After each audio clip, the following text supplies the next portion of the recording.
All right, what's up, Willie? How you doing? I'm doing, man. Getting older. It's been a while. It's been a while. I think we took a little bit of a hiatus, and I know I needed to take one because I was, put out my second book, and so that whole, publishing side of it took me a little bit of time. But yeah, it has nothing to do with cars. No, actually, it does have to do with I don't know cars. about that. Yeah, Some of the characters have some damn good rides. yeah. Actually, because you mentioned that, and I didn't set out to make the cars like that much of a standout, but when you mentioned that, yeah, it puts it into perspective because I think in my for the first one, the only real car you really see is the main guy's car, and it's an M4. But then in the next one, it kind of ups the ante a little bit because his rival drives an Audi RS5. Um, the character that may or may not have been influenced by you a little bit drives an Aston Martin Vanquish. I'm sorry. Yeah. I had to do that. I had to do that because I know you don't like Aston as much as me. So I was gonna give him like maybe a Porsche or something, but I was like, no, I'm gonna fuck with Willie a little bit on this one. I don't know. It's Aston's. I'm not a huge fan of, except for that one clip from the season 13 finale of the real Top Gear, before Clarkson punched a producer in the face. That was probably some of the best 10 or so minutes ever committed to film. That was an emotional 10 minutes. Yeah. That's a hill Yeah. I will die on. That's a hill I will make other people die on happily. Yeah. No, it was yeah, because upon reflection, I just realized, for those who haven't read my series, well, first of all, if you haven't, what the hell's the matter with you? But link will be included. But the character in question, Hank, that we're talking about, is the wealthiest character in the series. And actually, I was going to say something I haven't told you yet, though, but I will be coming to you for is I, I wanted to make it so outlandish just how much money this guy has that every time you see him, he actually has a different car. So, and then it's kind of always going to revealed. be a freaking Aston? No. It's going to be totally different because the idea is that he basically has, the equivalent of like a Jay Leno garage. He just has a ton of cars, somebody drives all the time, somebody restores and whatnot, because, well, that's what billionaires do. So yeah, I was going to say, hey, I was going to have basically the funnest homework assignment ever. I was going to be like, I was just going to, every time I put out a new one, I was just going to tell you the context and say, what do you think? Because I already made him drive one that I know you would never have picked. So I'm like, you know what? I'm going to throw Willie a bone on this one and be like, yeah, Pagani Huayra is going to be in there at some point. Yeah. Definitely a Tesla. Oh, good God. Oh, my God. No, because I know the other thing is, I think I mentioned to you, like my series, it actually takes place, it starts in 2017. That's why by the time we see what he drives, it has to be something that was around in 2017. That was Aston's Top Gun. Right. That's why, like, when I picked the M4 for the main character, if I'm not mistaken, the M4 is debuted in 2016. So it kind of makes sense. But yeah, it has to be period Did specific. not include turn signals until 2019, right? No, they still haven't included They still those. don't have it. Yeah. I mean, it's like you drive and you think there should be something there, but there isn't. Nah. Yeah. So weight savings. Yeah, exactly. It's funny. Yeah. There was a scene from the first one that I won't ruin, but I was explaining to someone how the first time I took you to Porto's and in Glendale, I don't even know if they're still around. Probably not, because life is cruel and everything you love gets destroyed. But for those that don't know, Porto is or was this really awesome Cuban bakery / deli / whatever the hell else. You ever go to a Cuban joint, it's cakes, it's pastries, it's lunch, it's soup, like it's everything all in one. And they always had a line around the block that I didn't feel like waiting in. And I think I told you and the other jackass we had, well, like, just shop and get a table. I'll take care of this. I just went up to the counter and started yelling at the ladies in Spanish. and basically cut in front of like an hour and a half line and got I think we paid for the food, but we certainly didn't have to wait for it. No, no, no. And ever since then, every time I go, that's why I get the was it the medianoche? I mean, Yeah, it's medianoche yeah. and the stuffed potato balls and the ham croquettes, and it's no wonder so many Cubans die of heart disease. Well, I'll say this, just so you know, the Portos is definitely still there. In fact, they've expanded quite a bit. So I think in the time you've been gone, the West Covina, there's one. What is it? Burbank, I think it is. Northridge. So yeah, there's quite a few, and yeah, Downey. So the lines are equally long at every one of them. Downey, really? Downey, yeah, yeah, yeah. The Huh. Downey one is interesting because the parking sucks, but it's okay Just like because the Glendale one. I just park in the AAA and then go inside and grab a brochure like I'm gonna fucking go on vacation somewhere, and then I just throw up my car and then just walk over. So, yeah, or I go pay for my car registration. But yeah, well, actually, what I used to live out there, I don't live there anymore. Now I'm closer to the, well, I'm between the Northridge and the Burbank one, I guess. But Mm. yeah, yeah, Yeah, I didn't. no, The Downey one surprises me. There was a couple really good like 50 style diners in Downey back in the day. I'd go weekend. My parents are trying to keep me out of trouble, failing to most of the time, but I'd go do an install job with my old man, and we'd go to I don't know how else to describe it. Like one of them was just a Mexican deli that you just had. It was just imagine a food truck in like a permanent location, and I think the other one was Frisco's. Have or had a location out there, and this was back in the day before everyone got canceled. So the parking lot would have car shows every week, like on Thursdays, and the waitresses will actually come out in like little poodle skirts and those the sheer leggings that are skin tone on roller skates, and they put the little hook, the tray they hook on your window that you see in like all the oldie timey movies. hmm And I was like, oh, sugar, sweetie, whatever. It's like no one really gives a shit.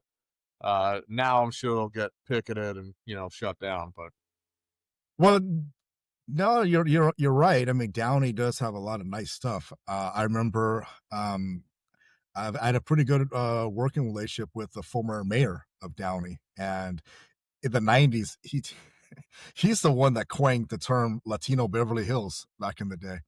really, That's how they okay, would refer to Downey.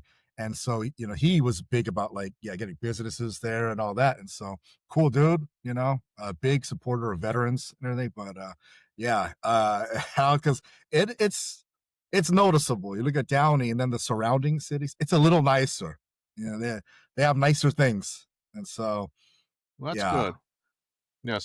some of the parts of Downey and Paramount and Whittier back in the day, I was like, I don't know if I would drive through here willingly. No, Oh, I'm sure it's no. better now. That's what gentrification does, folks. That's why you should support it at all I mean, times. I'd say Whittier is a little bit nicer. uh, the other cities, you said, it's like, listen, I Yeah, we say have this little is, nicknames for shittier and garbage grove and hey man, as you know, I used to live in Pico Rivera, and oh god, yeah. that Pico Rivera is the only reason Whittier looks tolerable because Pico is not great. I mean, I live Oh, the right by first that time I went to visit you in Pico, we went to fucking King King Taco or Taco. something. Yeah. Yeah, it was fine dining. Yeah, yeah. So yeah, I mean, so it wasn't great. It wasn't great, but happily I don't live there anymore. Hard times don't last forever. But yeah, no, But it hard was. guys do. Oh wait, well, we talking about Sydney Sweeney because yeah, Okay, she gets all right. Hold up, because I just made a discovery the other day, and this is gonna sound real fucking dumb, and I don't care because this is just how sad my life is. Somehow, I don't remember how. Legitimately, I don't really care. I came across it was knowledge was given to me from the overmind called the Google machine of a movie from 2015 ish called The Martial Arts Kid. It is exactly as shitty as you think.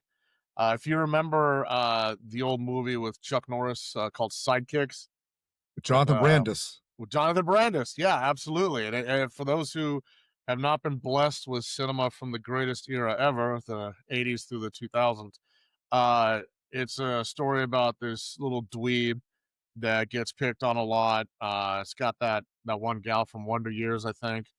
And Chuck Norris has a cameo, like he's this kid's idol, and like the kid kind of mans up a little through karate and finally gets to meet his hero and defeats his bullies with the power of a reverse punch. But so take that basic premise, fast forward it to 2015, relocate it in Florida, and get Cynthia Rothrock, Don the Dragon Wilson, TJ Storm, a bunch of like famous martial artists as cameos. You got Kreese from Karate Kid, then Martin Cove, I think is he stars Yeah. in there. And it's just like just shove a bunch of martial arts legends into a feature film with a really shitty script, but it also has like an 18-ish or something year old Sydney Sweeney as a satellite character, and she looks like she's about 10, to be honest. And I'm watching this going like, why the hell do I know her? So I do the millennial thing and I start trying to multitask the movie, and my phone's like, oh my god, no wonder she has great genes. Hey man, yeah, I know that's like a whole different thing. I think we discussed on the other podcasts we were on for washing nonsense. But if I had to tie it to something, it's like, there were some white import car models. In fact, one of them was Yep. the inspiration for the former white import car model in my novel series, Suze, because I kind of based her somewhat on Courtney Day, which I remember you took a picture of me with Courtney Day at the Long Beach. It was a Was it Formula Long Beach Drift or before. Seattle? No, it was Long I have a, Beach. was it Long? Yeah, Okay. because it was the actual competition. Yeah. Oh my God, Seattle hosting a drift contest in the rain. That would be interesting. Um, low Yeah, for some survival reason rate. I was confusing the D1. Are you sure it wasn't Irwindale? Because Long Beach I know had hot import nights. You know And I what? know Seattle. You're right. You're right. I think it was Irwindale. Yeah, Yeah, I think and it you're had right. I think it was Skip Barber was there. And they had a track prepped, like legit GT class Viper, no interior, like no muffler, full on roll cage. And one of the models models in air quotes was trying to get out of it, and she was just having a hell of a time because imagine that you can't get in and out of a race car when you're wearing 8-inch heels. But yeah, I remember that. That was a good time. Yeah, no, it was. I remember I got a picture for you with you and John Bondurant. Yep. Yeah, no, those are good Do they times. still But have that, or is that just I that don't is know. a Is that a memory? that is a good question because I have not followed drift because I didn't. Well, first of all, I didn't know if it was still even a thing. Um, but Right. you know what? Maybe for business purposes, we should go. Of So, course. I mean that, but yeah, naturally. no, I was just saying, like, people are not offended about the American Eagles ad. Wow, they should really look at late '90s, 2000s import car models. I mean, Yeah. or even the lowrider models. That's even freaking worse if you're Oh my want to get god, yeah. gratuitous. Yeah, but no, I mean, you know, That was 2003, by the way. three. That we went Yeah, because that was the year that Yoichi Mamura won in the only import car that ever mattered, which is the RX-7 FT3S. and we have a picture with that thing in the Yes, we background. do. Yeah, absolutely. But no, I remember back then there was still quite a skill gap between the Americans and the Japanese, though. I remember like it was. I mean, the Americans got better, but yeah, there was a huge gap. Like when you had no one better, Nobutero going out there, it's like, oh, dude, it's like he's racing on a Ducati versus some kids on a trike. So it was It was pretty Yeah, noticeable. it was bad because they always I remember they always had the Americans go first, and it was Yeah. like, "Oh my god, look at such control!" Like they're for those who have never been, like just imagine a big NASCAR track, but you're coming around one of the straights, try to drift sideways through the long corner, and it'll have like a couple pylons and other shit. So you're coming around and whip the tail around the other end. And it's kind of just showing it's all about demonstration of control of your car at speed. So they have a bunch of the local kids, the Americans go out there, crowds going crazy, and then they bring out the Japanese guys, and it was freaking awful. It was Absolutely, it was embarrassing. the way I would explain it, it's in sports terms, literally would be like, it's like, like whether it's old school WWF or WWE, like remember like Sunday night or Sundays afternoon rather, they would have Yeah, like, yeah, a couple of like jabronis wrestling for the hour. It's always like gonna be like the Brooklyn Brawler versus somebody, and then the last 5 minutes is actually the name guy. It'll be like Ultimate yeah. Warrior goes in and kills the guy in like 3 seconds. Like maybe Randy Savage wrestles somebody, and then you're like, yeah, that's what we came for. It would be like that. Yeah, Yeah, it's the NFL at 2 a.m. on like a Tuesday. yeah, exactly. No, but I will say, man, the frick that era had Yeah. some gorgeous import car models, though. I mean, I Hmm. know, I know us, I know this girl that's over since high school. She's actually best friends with Kayla Yu. You remember her? Oh yeah, Everybody remembers her yeah. from Tokyo Drift.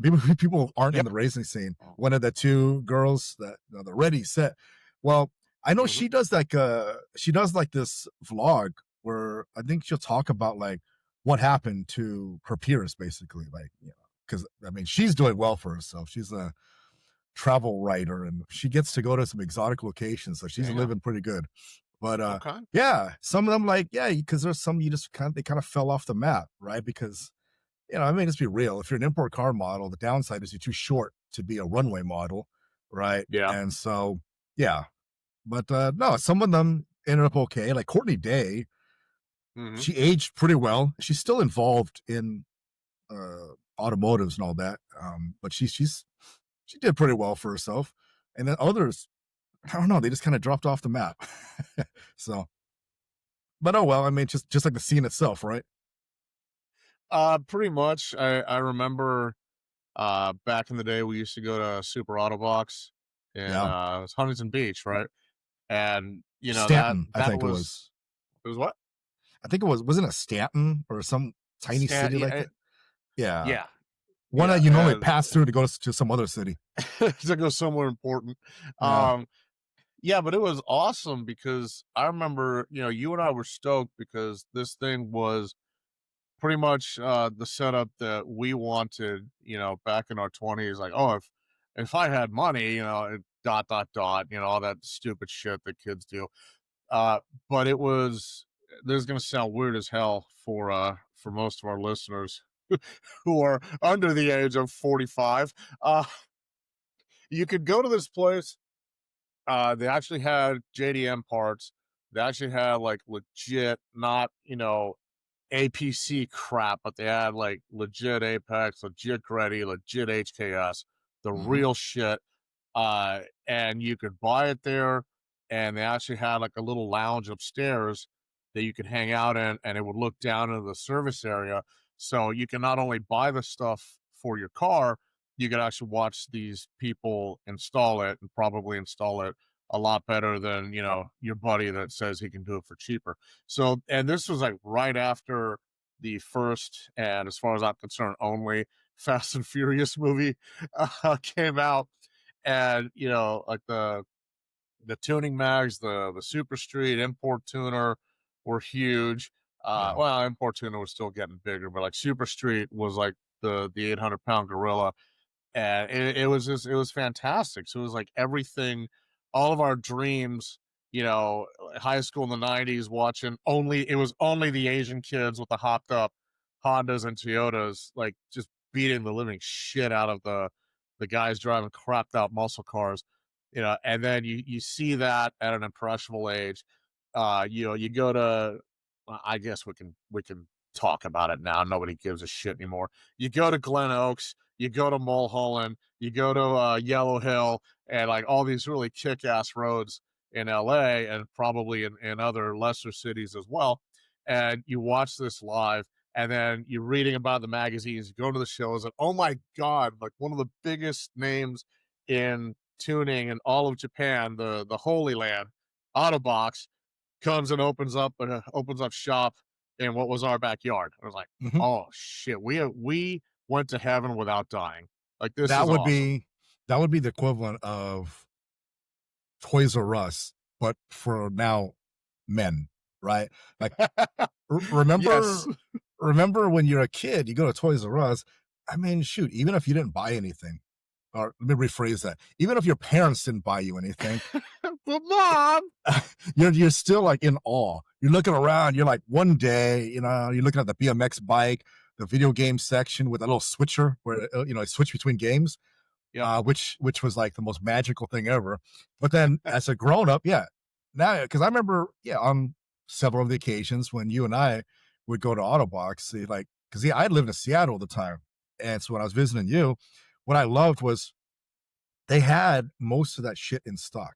So I remember I'm looking for like a strip bar, but at the Mhm. time I'm like, well, is it as light as people say it is?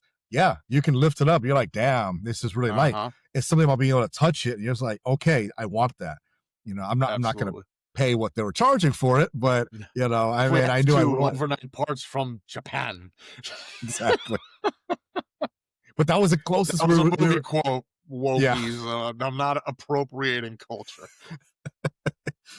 We that place was the closest you were gonna get without paying those ridiculous shipping fees. I know Yeah, because as because you you know, did pay them. I had to pay him to get. I had like a rally art jacket I ordered and a Right. freaking radiator cap, and it's like it was so the shipping itself was so much. Uh, because you had to go to a website that then you had to translate to English. You know, people nowadays you don't have to do that. I mean, but back then that's the only way you can do it, and so Mhm. yeah, but it was totally worth it. But like because not everybody because there's a little bit of one-upsmanship. You want to be able to get the shit that nobody else has, even if it is a $25 radiator cap. But The problem, of course, was like I don't think you bought it for me. I think I bought some jacket or some article of clothing and not realizing that it was in Japanese sizes. mm, And I was a hell of a lot thinner then than I am now. That's usually how it works with life. But even then, like a 2X was wrapping me like spandex. Like I am not wearing this shit out in public. There's no way in hell. hey, man, that's the truth. For anybody who orders anything from Asia or is thinking of going to Asia, yes, acquaint yourself with the sizing out there because I don't know if Japan's exactly the same as Southeast Asia, but I know like in Southeast Asia, an American XL t-shirt is a 5XL out there. Yep, And so yep. that's just Yeah, for my 2X perspective. back in the day was well, I think it would have been a 6 or 7X in Japan. Yeah, it would have And been I'm pretty I'm not big. even gonna look up what the hell my sizes are now. Like they'll just direct me to the local awning shop. Man. But just to switch gears for a second, as Oh, I no know I pun told intended. you. Oh man.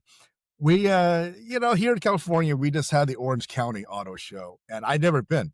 I've been to the LA Auto Show, which was nice. That's like a grand spectacle. Um, yeah, the Orange County one. Wow, wow, wow, wow. They were definitely they were to the LA Auto Show what the Angels are to the Dodgers, I think. Um, Can you explain that for those who are not SoCal natives? I get it. a the Angels want the owner. I mean, God bless him. But decades back, he wanted to be like the Dodgers and wanted the LA fans so bad. That's why I want to say they're literally called the Los Angeles Angels of Angels Anaheim. of Anaheim, yeah. Even though Orange County people do not want to be associated with LA County people. You go to like Costa Mesa and some Irvine, some nicer affluent areas, they'll look down their nose at LA people as well. They should. Anywhere in the 949. And so out there, again, having been to the LA Auto Show in the past several times, I thought this would be like a showcase of technology, luxury, innovation. No, it's none of that because the manufacturers weren't the ones representing the cars. It was dealerships. It was just one giant showroom. That's it. It wasn't like people from well, first of all, there's no exotics out there at all. I mean, the only I exotics were the demand my money ones. back. It was only $13, but you're right. Yeah. Well, the parking was more than the freaking ticket. But the only exotics that were there were the ones by this company that was like they would rent you exotics. So it's like those influencers want to pretend like they're rich and shit, you know? It's like Right. that's it. But that's all.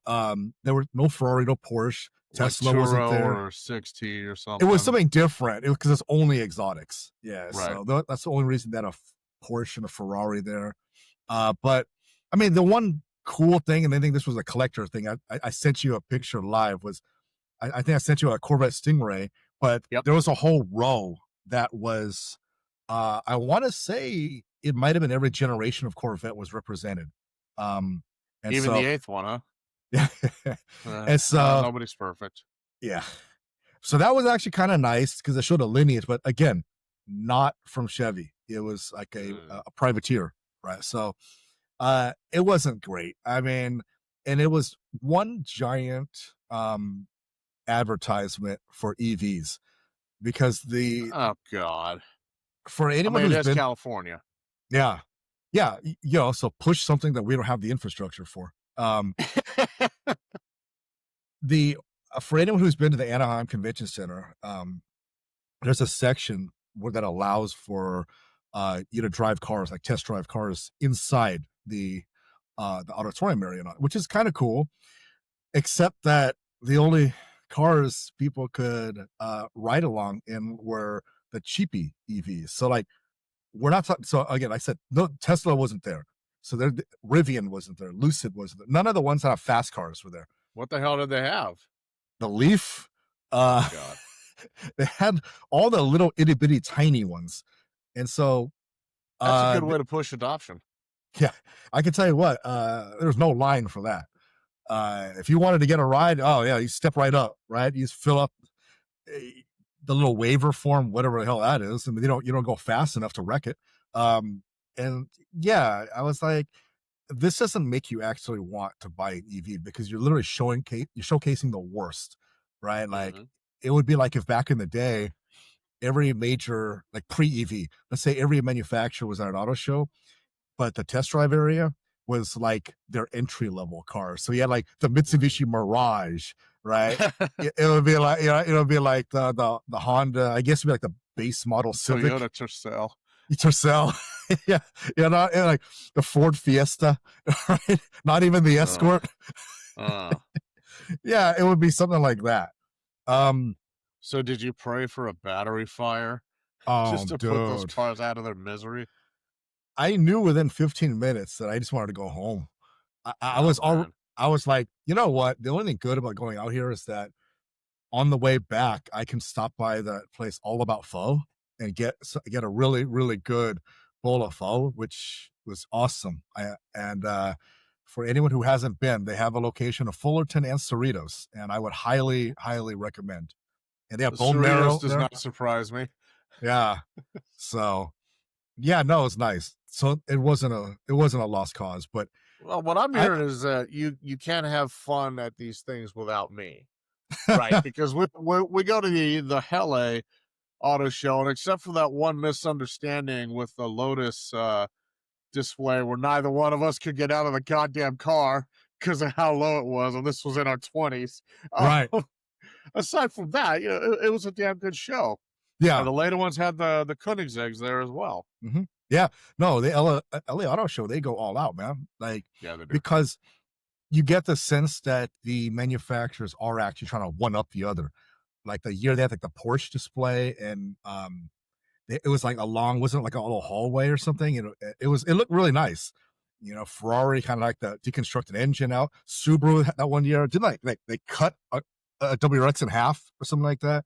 Yeah, Yeah, they did the section that yeah, it was cool. I mean, even Mitsubishi back then, back when they made real cars, they had like the active all-wheel control technology on display, and yeah, you see all that. So it's not like you just see the car; you see the inner workings and all that. It's Everything except an badass. FTO. Yeah, exactly. But no, it was nice. But yeah, the Orange County one you realize it was just the longest commercial ever. It's just a commercial for the dealerships. So yeah, would not recommend, but whatever. I took the hit for the team for our podcast here. The last year I didn't go this year because I either forgot or I didn't give a shit. But last year there was the I put a bunch of photos up on the Instagram photo from page from the New Hope car show Yeah, out here in PA, and they had some interesting stuff. No dealerships that I think it was mostly just private owners, but they had a couple really cute like Japanese K cars from Nissan that I never even heard of. But they had a Ferrari, a Monza, 55 or 57, an oldie, obviously Montana plates. If you know, you know. But they had the spec sheet, the factory spec sheet that was actually typewritten and damn, framed, uh, posted alongside the car. And the car is like this little single cylinder or single seat uh race car only, probably. I wouldn't feel safe taking this thing out on the street, even if it were street legal. It's probably going to break down. uh B, there's no protection. Like there's barely a body. It's an engine with a chair. yeah, This is an altogether different type of engineering, and this kind of touches on one of the themes that we cover a lot, both on this show and on Abolishing Nonsense. Uh, I think people were just harder back in the day. Like you had to have your balls screwed on tight. It's like, I'm gonna get in this plastic tub and go yeah. 200 miles an hour with nothing around me. You got a windscreen that's like 6 inches tall. It's not gonna deflect shit. This would not pass OSHA or DOT or anything else these days. No, no, and that's part of the problem. Well, I don't want to say problem because it might save your life, but like how cars are so much heavier now because they have to have safety features, like a Yeah, million airbags. We come from a time when air cars didn't have airbags at all. It was like a big deal when one actually did come out. And so, although, you know what, dude, you know what disappoints me? everything. Yes. Automotively, 1993 when Demolition Man came out. Why don't we have that? Oh yeah. Why don't we have that safety foam? Remember when he crashes, Yep. like, and then My all that car took foam a no comes. cannoli. Stallone going like full on Italian. we, I mean, we don't have the three seashells either, but I still don't know how the hell you're supposed to use those. No, I remember I think it was Car and Driver did a feature on the 92, I think it was 92 and 93 Viper. It was the first year that it came out, and they actually praised the fact that it had no traction control and no airbags. right, And I was trying to explain a few years ago, I was trying to explain this to a former coworker of mine who's still a pretty decent chum. But he's Gen Z. He grew up in OBD3. Everything's done for you. And he's like, why the hell wouldn't they put an airbag in something with a V10 that could go that fast and blah blah. And I'm looking, I was like, it wasn't legally required. Like the car had right. no traction control, no ABS, no air. It was like, well, how did people drive it safely? And I was told, like, by not being stupid. And if you fuck up, you die. And that's kind of how it was. Well, what's the what made that exact comparison so funny was you remember in Pacific Rim, that the awesome Del Yeah. Toro movie, how for people who are eagle-eyed and have attention to detail, they'll notice that they call those Jaegers like Mark One, Mark Two, Mark Three based on the generation. But the movie only had one remaining Mark One Jaeger, and that's the Russians or Cherno Alpha. But it's the only one without an escape pod. Yeah. So you, Yep. if your Jaeger goes down, you die with it. It has Yep. no safety features whatsoever. And I was like, but then I also thought, of course, that is the most Russian thing ever. But Oh, yeah, absolutely. No, it was a scene from, wasn't Stalingrad, it was, I think it was Enemy at the Gates, with I I already think it was know. Bob Haskins I playing know a where you're going Russian. with this. It was like, Yes, "When the man in front of you gets killed, pick up his rifle," and so they're like, "What the fuck?" for But no, people who that's exactly how those people think. for people who haven't seen the movie, the scene that Willie's referencing is y- they not every man gets a rifle, but every man gets a magazine. And so you wait for the guy in front of you to die. You take his rifle, you load your magazine. And that's how bad it was. But Yeah. yeah.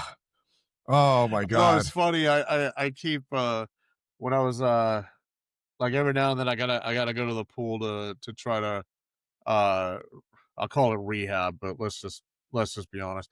Trying to find any excuse possible to not have a knee replacement. But I'll do like the pool sprints. Mm, It's like where you're literally trying to run in the water. And every time I yeah. start, I think of that scene from Pacific Rim where was Striker Eureka, the Australian one, Yeah. Yeah. Yeah. is launching into the ocean to take on this monster, and it's got like these giant rockets on the back. I was like, man, I fucking need one of those things right now. I was trying to do like the big exaggerated arm movements. Like, that would help me go faster. Like, fuck this. Yeah. Oh man. Yeah. No. Great movie, by the way. Man. Too bad they never made a sequel for it. Yeah, that would have been. It would have been nice if Cameron had a sequel. He seems to be good with sequels. But yeah. Now, so well. Speaking of sequels, I know something you and Oh I talked God, about. So, people by now have probably heard the news that Vin Diesel broke about the final. We can hope it's the final Fast and the Furious movie. I That found out about the an hour ago when you texted me for yeah, show prep. it's it's supposed to be the final installment, but Oh God. he swears that he's gonna bring it back to L.A. Which good. Some business needs to come back to L.A. We're used to Is he gonna businesses make it good? leaving.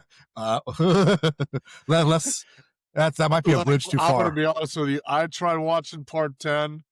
I can't believe there's fucking 10. I tried watching part 10 the night that it hit streaming, and it's been 2 years. I still haven't gotten through the fucking thing. That's how bad it was.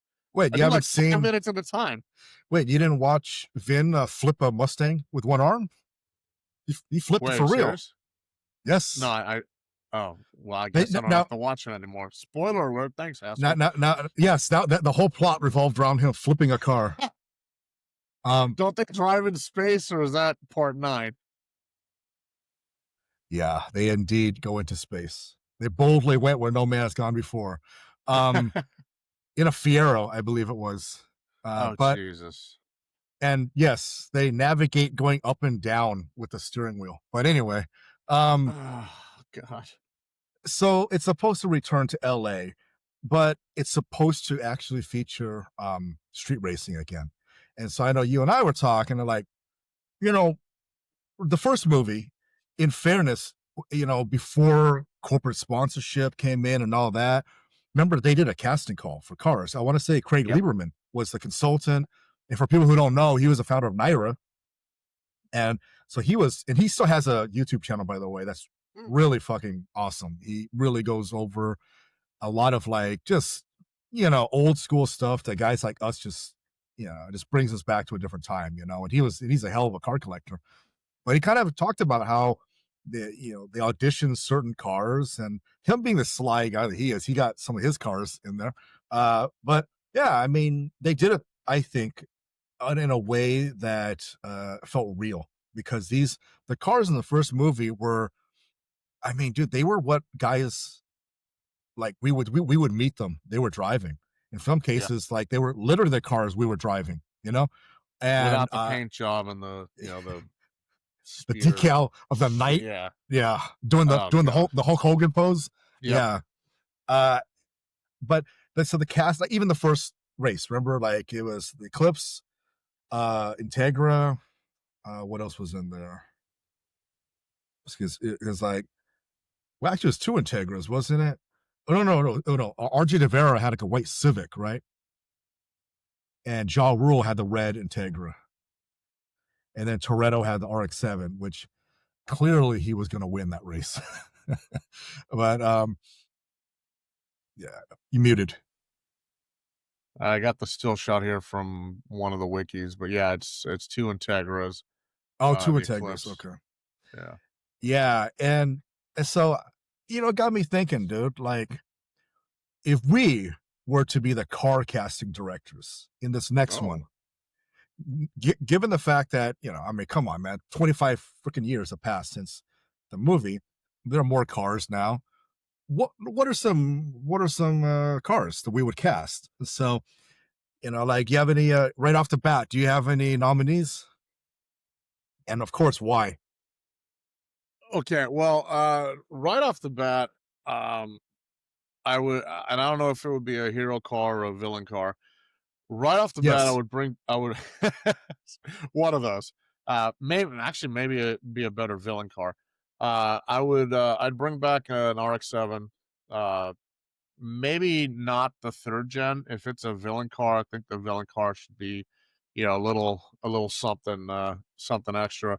But maybe like a 2001 JDM only, obviously a version. But it's Fast and Furious. You gotta hot it up a little bit.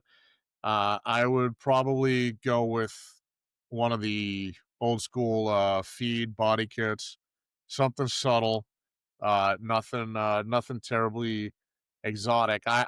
ChatGPT, in an extremely rare moment of usefulness, actually generated some halfway decent images of it. But yeah, something low slung, black, obviously, because it's the villain. He's only seen at night, or she, or they, or whatever the hell pronouns they're using these days. But and the reason why, uh, I'm not ashamed to admit that I really hate most cars today. really. It's it's not just because of the wheel flat arch that I told you about that, ruined every car made since 2014 for you. Yeah, Because you can't unsee it, can you? you can't. You Uh, can't. And neither can everybody I say that to. but it's like there's not really that many cars these days that are proper sports cars. Like the Supra, uh, the half breed that they made with the BMW Straight Six, that comes pretty damn close. Okay. But like we were saying previously, you can't follow up a legendary name with something that doesn't hold a candle to it. Like you look at a fourth gen Supra and you look at this the new one. The new one is better in every conceivable way, right? It's smaller, lighter, well, man, not lighter, faster, more tech, more Right. shit. One of the few cars that still has three pedals. Uh, but you're not going to say, "Oh yeah, that's a Super." Like, no, that's a BMW with a Japanese haircut. Right. And so I feel like if it's going to be a capstone movie, number one, dear God, please make it the last one. You already, you people in Hollywood already screwed up with part 10 because you had an awesome opportunity to make the ultimate tagline of Fast 10 your seatbelts, and you fucked that up. So don't fuck this one up. I kind of feel Capstone needs a callback, like the end of part 7, where CGI Paul Walker and the white Supra drives off on the left hand turn, into heaven. As far as I'm concerned, that was the last movie they ever made. Uh, but you need something that's a callback that shows the old days may be gone, but they're not dead. They're still a threat. People these days, cars are much like people, where people these days have forgotten what it's like to be held accountable. That's why so many self-entitled assholes, because they didn't grow up getting punched in the mouth when they talk shit. Modern cars are much the same way. Now, Toyota, for instance, are doing a fantastic job with the GR Corolla. Like, yeah, 300 horsepower all-wheel drive, manual. Holy shit! and it's even a hot hatch, so the wife can't complain that it's impractical. Like, honey, of course we need a 300 horsepower grocery grabber, but it's a three banger. Right. Audi, no manuals. Like anything that's not a Mustang, a Giant Corolla, or a Supra is going to be an automatic only until you get to like the 911 GT3 or so, like Mhm. anything between 40 grand and 180 is going to be automatic or some variant of. So I think if you're truly going to go all out, just do something like that. And as far, if you got to make it exotic, you know what fits under the hood of an FD, or I guess an FE in that generation? A four-rotor engine from the 787B Le Mans car will fit because we've seen them in person at Seven Stock back when that was a thing. So that right off the top, I would do that. Anything else, whatever. They'll throw in some hybrid bullshit. I'm sure they'll put in a 392 or a Hellcat or some shit. I'm sure. But if you want a memorable car, I would nominate that. Yeah. By the way, just it's funny you mentioned the Hellcat because I want to say maybe it's not the Hellcat, maybe it's the SRT model, but Vin drives the Challenger, right? In one of them. That scene you're talking about when him and Walker. It's Yeah, funny because when you see the old school Charger, it appeals so much to like the old gearheads from back in the day, want carbureted yeah. engines. It invokes a certain feeling in like the generation before us, basically. I feel like when you do the new Challenger, Hellcat, and all that, all you're doing is appealing to the EBT generation. Like I know that's the stereo.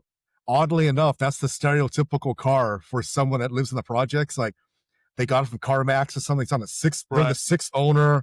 It's got like Oh, jeez. 100,000 miles. But yeah, um, no, I mean those are. It's it's I mean, funny. Years ago, I had to go to an event at Chrysler, oh and man, part of it was like this little drive along intermission. Like they had a fleet of cars out there. They had a Wrangler. They had some other crap, but they had I think it was they called it a Rumblebee, and it was the only manual, and everybody that got in installed the damn thing, and it was awful. I'm not gonna make I'm not gonna put any demographic on blast. Our audience has brains that can use them. But I made it a point to get in that thing, immediately do a J turn in the little roundabout, and back out with the window down, like, "Hey, the clutch works if you use it right." And then chirp, spin, and go. I was not invited back, but I don't give a shit. Fuck Chrysler. oh man, yeah, yeah, because well, they're owned by Stellantis now, right? Yes, they are. Yes, they are. Back Uh, in the day, it was Fiat Chrysler Automotive in and then Daimler Detroit, Michigan. Chrysler. The Daimler Chrysler before that. Yeah, that company is toxic. Yeah, no, there's some. Yeah, there's just some brands that I just could never recommend to people. And well, I would if it's someone I want to never talk to me again. Then yeah, Buick. yeah, Buick, the Buick LeSabre. Yeah. I Um, would say Cadillac, but they're going into F1. So are they really? yeah, I think next year. Oh shit! So we're gonna finally have an F1 car with spinners on it then. Nice, nice. I mean, they can't possibly be more of a disappointment than Ferrari have been the past few seasons. But Man, every time. So like the driver of the Ferrari is it gonna be? I'm sorry, the Cadillac is it gonna be the first F1 driver where instead of racing shoes they have lugs? oh, Like those Jesus. shoes. We're Like gonna have to no, take this episode down after election night of 2028, depending on who wins. it's like a knockoff. They wear knockoff Timberlands. Oh man.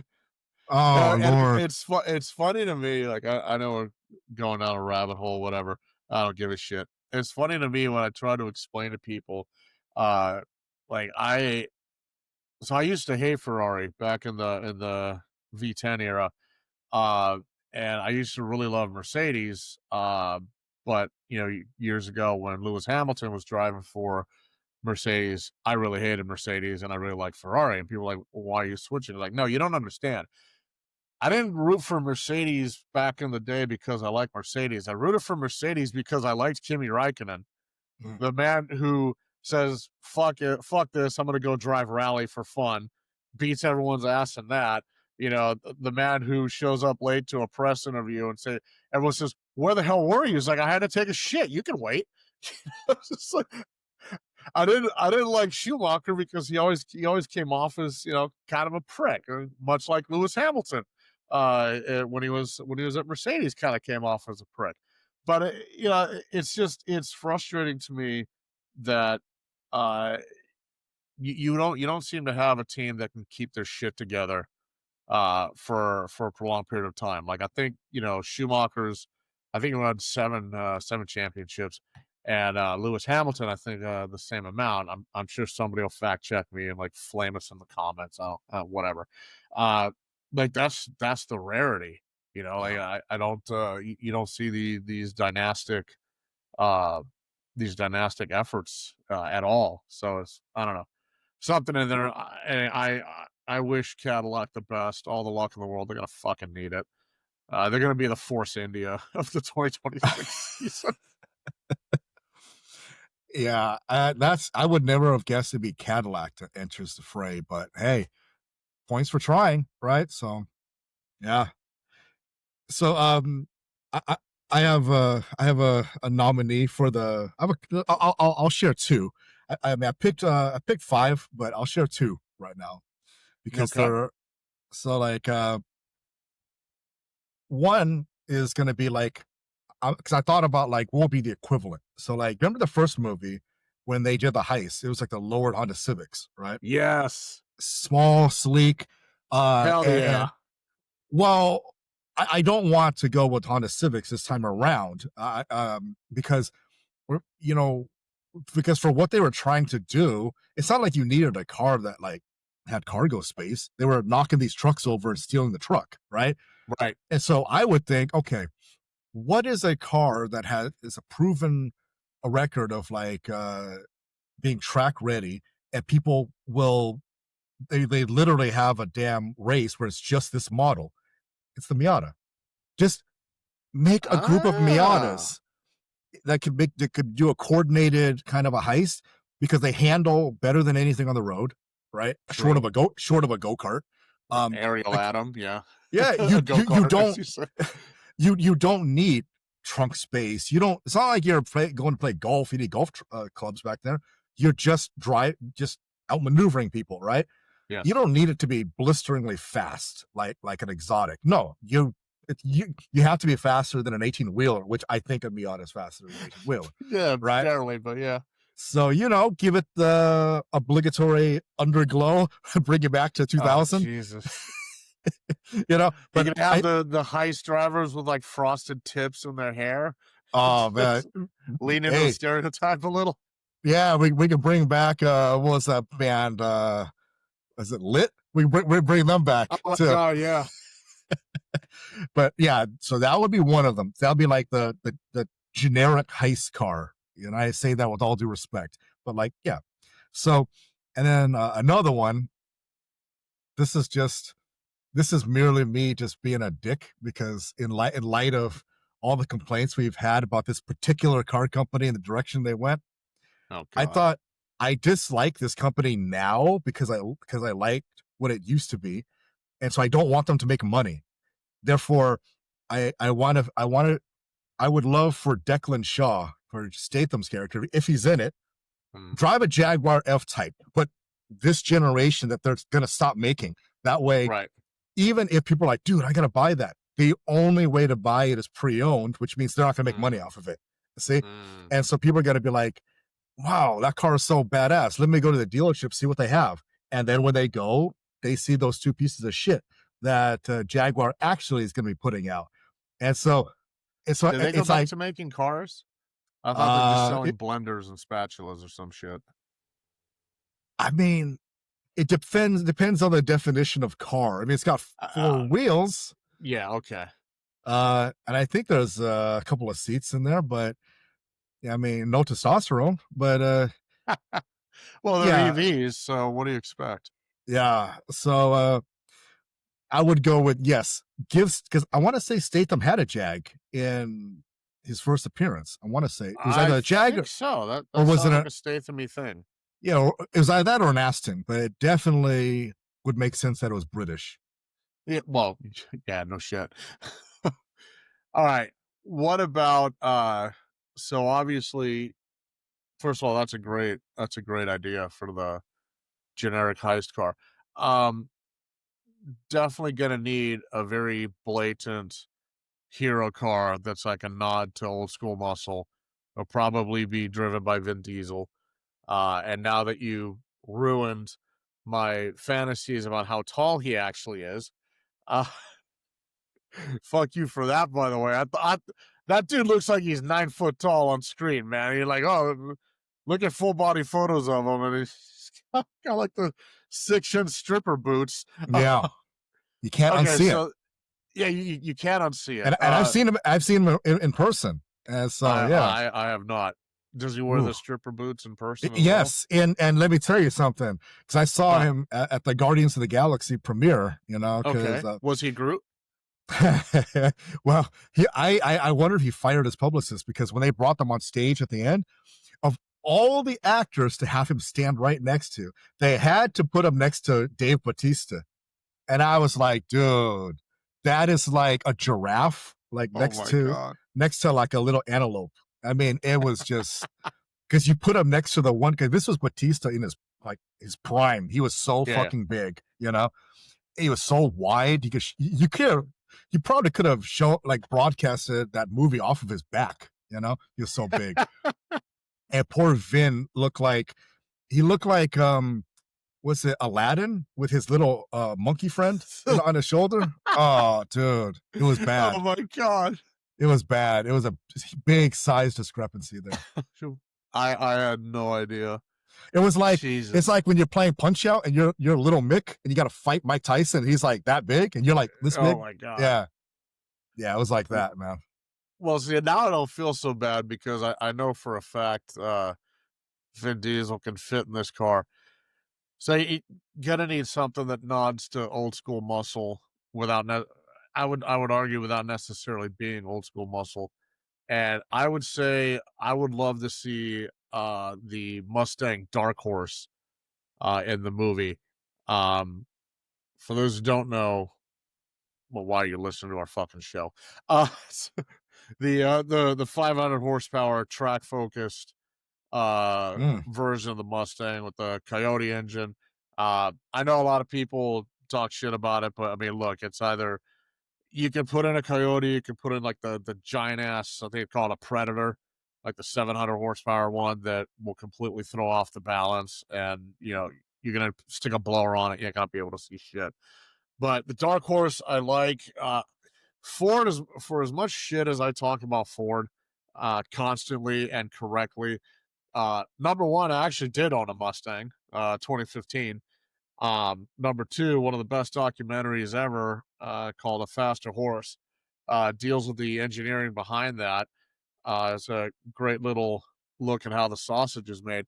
And number three, like Ford actually are trying. I'm not going to forgive them for the Mach E or the F-150 Lightning or literally anything they've made over the past 50 years. But the '93 Mustang, the Probe, the the GT90, I actually kind of liked. I thought that was like some Power Ranger shit.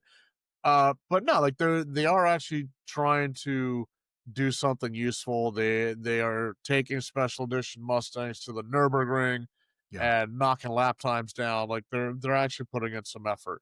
Uh, and I think the reason why I said is like if you're gonna have a knock throwback or a callback to like a muscle car era, you need a V8. Okay, I understand all the arguments people are going to say about balance. Yeah, obviously, ideally, you want a V12 or a straight six, which harmonically is the same thing. But you need that little like off kilter rumble. You need to see the car rocking back and forth because nobody installed a balance shaft. You know, Right. you kind of need some of these imperfections. I think that would be a pretty killer thing. And you know, unlike the Charger, so much torque, the chassis twisted coming off. Now, unlike the Charger, you could conceivably do a race between a dark horse Mustang and a rotted up uh, last gen RX-7 because they can both actually turn, which Right. the old Charger cannot. So that No. means your finale doesn't have to be a drag race against a train. It can be a mountain race, you know, like, well, like part three, Yeah. like Tokyo Drift, but you know, higher stakes, you know, more cartalities, things of that nature. Like part three was awesome because most people in this country who had not watched Initial D or who did not go out and you know try to drive the car off the fucking highway going up to Big Bear, like some like some people we might know. Yeah, that was probably the first time they saw tailgate racing, Yeah. uh, and it was awesome. Like I went to see that shit in theaters, and you can hear people like, "Oh my god, like what the hell is going on?" You know, Right. so if you're gonna have a finale, call back the things that work. No, I 100% agree. I think because you have to invoke at least the image. So if you're not going to literally bring back the same car, you have to bring back a spiritual successor. You know, and I think that's why certain things work. Like for example, okay, it the Supra in the first one was iconic. You know, because the ending, you know, the way they built it up from like a junk to Supra, and then, but however, I agree with you that like, see, I don't hate the new Supra as much as you do. I would rock one, except I think the interior is I really would buy bland. one, but that would be bad in the winter here. Yeah. But it doesn't have that same mystique. I 100% agree with you on that. Now, some of that could be this, you know, like a little bit of bias because, you know, that was the dream car when we were in high school. And whereas Yeah, technically speaking, we could afford a Supra, but the question is, why would we get it right now? You know, because if I'm going to get a two-seater, it's going to be, it has to have like that, holy shit, I got to have it, you know? yeah, Now, so that to me doesn't have it, but I don't say that to disparage the car.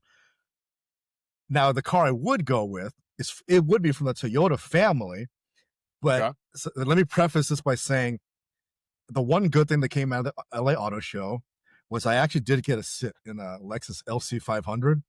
Oh yeah. The new one has like the touchscreen. It's got little improvements over even the bespoke version last year. Uh-huh. That is a beautiful car, first of all, but it's actually more comfortable than I thought it would be, you know. And it's a little lower, so yeah, I you know, my knees aren't getting any better, but that that's not the car I was gonna pick. But I wanted to use as an example because I would actually go with the Lexus supercar, like the sport concept they have. I don't know if you had a Really? chance to look Okay. at that, but that thing has like similar lines to like you remember the LFA? Yes. That you already Hell know what I'm yeah. talking about. The Oh, I just pulled it up right here. I'm gonna need a moment with my tissues. now that has that oomph factor. Yeah. That thing is like insane, and Yeah, it's that that looks like would it belongs in Tron. yeah I'd that rather have that in Tron than Jared Leto. uh, that thing looks like it could be the hero car. You know, now granted, is it more expensive? Yes, but hey, all the main characters are millionaires now, according to the storylines, so they can afford it. You know, so That's true, as of part 5, right? yes. Now I could see that being, let's say Vin Diesel drives that one, okay? Or actually, it doesn't matter whether it's him or Brian O'Connor. But the car I would want opposite that, so the secondary hero car, is Mhm. also another concept. This one might surprise you, but not after I give you my rationale. Okay. I would go with the Hyundai Envision 74, that retro futuristic looking vehicle. the Envision 74, where it looks, the way I would describe it is, if you gave a Japanese automaker a goal of create a futuristic car for the, for the year 2000, but the year is 1984 though, you know, that's what they would come up with. I think it looks That's oddly, cool. that's actually probably a Brian O'Connor car. I think that was something Brian would drive, not Vin. I think, I could see that. I mean, it looks badass. My understanding is they're only going to put out like just a few because the price is going to be astronomical, but so is Uh-huh. the performance. I mean, I'm hearing 671 horsepower as a rumor, Yep, but well, that's what Wikipedia's got from Hyundai's press release. I mean, again, it's polarizing, but I always felt that everything Paul Walker kind of drove in the movies, especially the later ones, was kind of Mm, polarizing. Like mhm. he had like the Rally Escort, I think, in one of them, the STI, where if you loved it, you loved it. If you did, or you were like you were just like, what the hell is that? But Right. I think that actually speaks more to Paul Walker as a guy, though. He was Sure. legitimately part of the car scene, and so Yeah. I think, I don't know the man, but I like to think if he was alive, he'd probably be like, I'll fucking rock that shit. It looks good. I mean, it's retro. It's very, very polarizing. It's Yeah. It's but fucking electric. it's memorable. I It think it that's is the thing. memorable. And It but is let's just be memorable. real. At the end of the day, this is still Universal. You know they're gonna push an electric agenda. I mean, that's just how things go. But Yeah. if you're gonna do it, I think this car is better than if you had like a Tesla or something like that. I hate this one less because even though it's a Sparky mobile, it's at least a hydrogen fuel cell. It's not a plug and pray. Um, and oh look here, according to Wikipedia, it's a one-speed transmission. So all the Gen Zers that don't know what a clutch is for don't have to worry about being able to drive So they don't have to worry about granny shifting, not double clutching like they should. it. Kid friendly. Uh, But no, I think it like looks cool. I think that would be a pretty good hero car. it kind of looks like a Hyundai version of the the old Hachiroku. See, I was thinking, what would it be? The was it the third gen Supra? But like, if Ah, you yeah, yeah. if you The gave it front air like, dam gives it yes, that. yeah, because I remember my cousin in the '80s, his best friend had a really modified up, older Supra, but it had the Mhm. ground effects and everything, and it just looked badass. It Yeah. probably looked better than it drove, but Well, it just looked nice. yeah, there's just something about the cars from that era. I would the third gen Supra is definitely one of those. With that, and I don't know what it is. Like Toyota are bringing back that like big chin design Yeah, on their cars. Um, but there's something about the third gen Supra and also the old Nissan 300 ZX uh, that had an engine bay so tight you couldn't fit an extra wire in there. But it's just something about like the pleather seats, the green monochrome dash, you yeah, know, everything digital is like the little bar. There's not a needle gauge inside anywhere. There's yeah. just something cool about that. Or the interior of the 3000 GT Mitsubishi.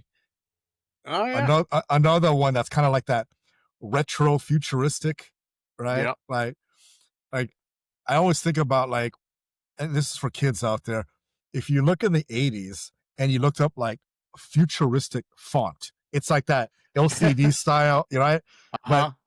yeah, that was what like Nissan and Mitsubishi, I think, were trying to go for.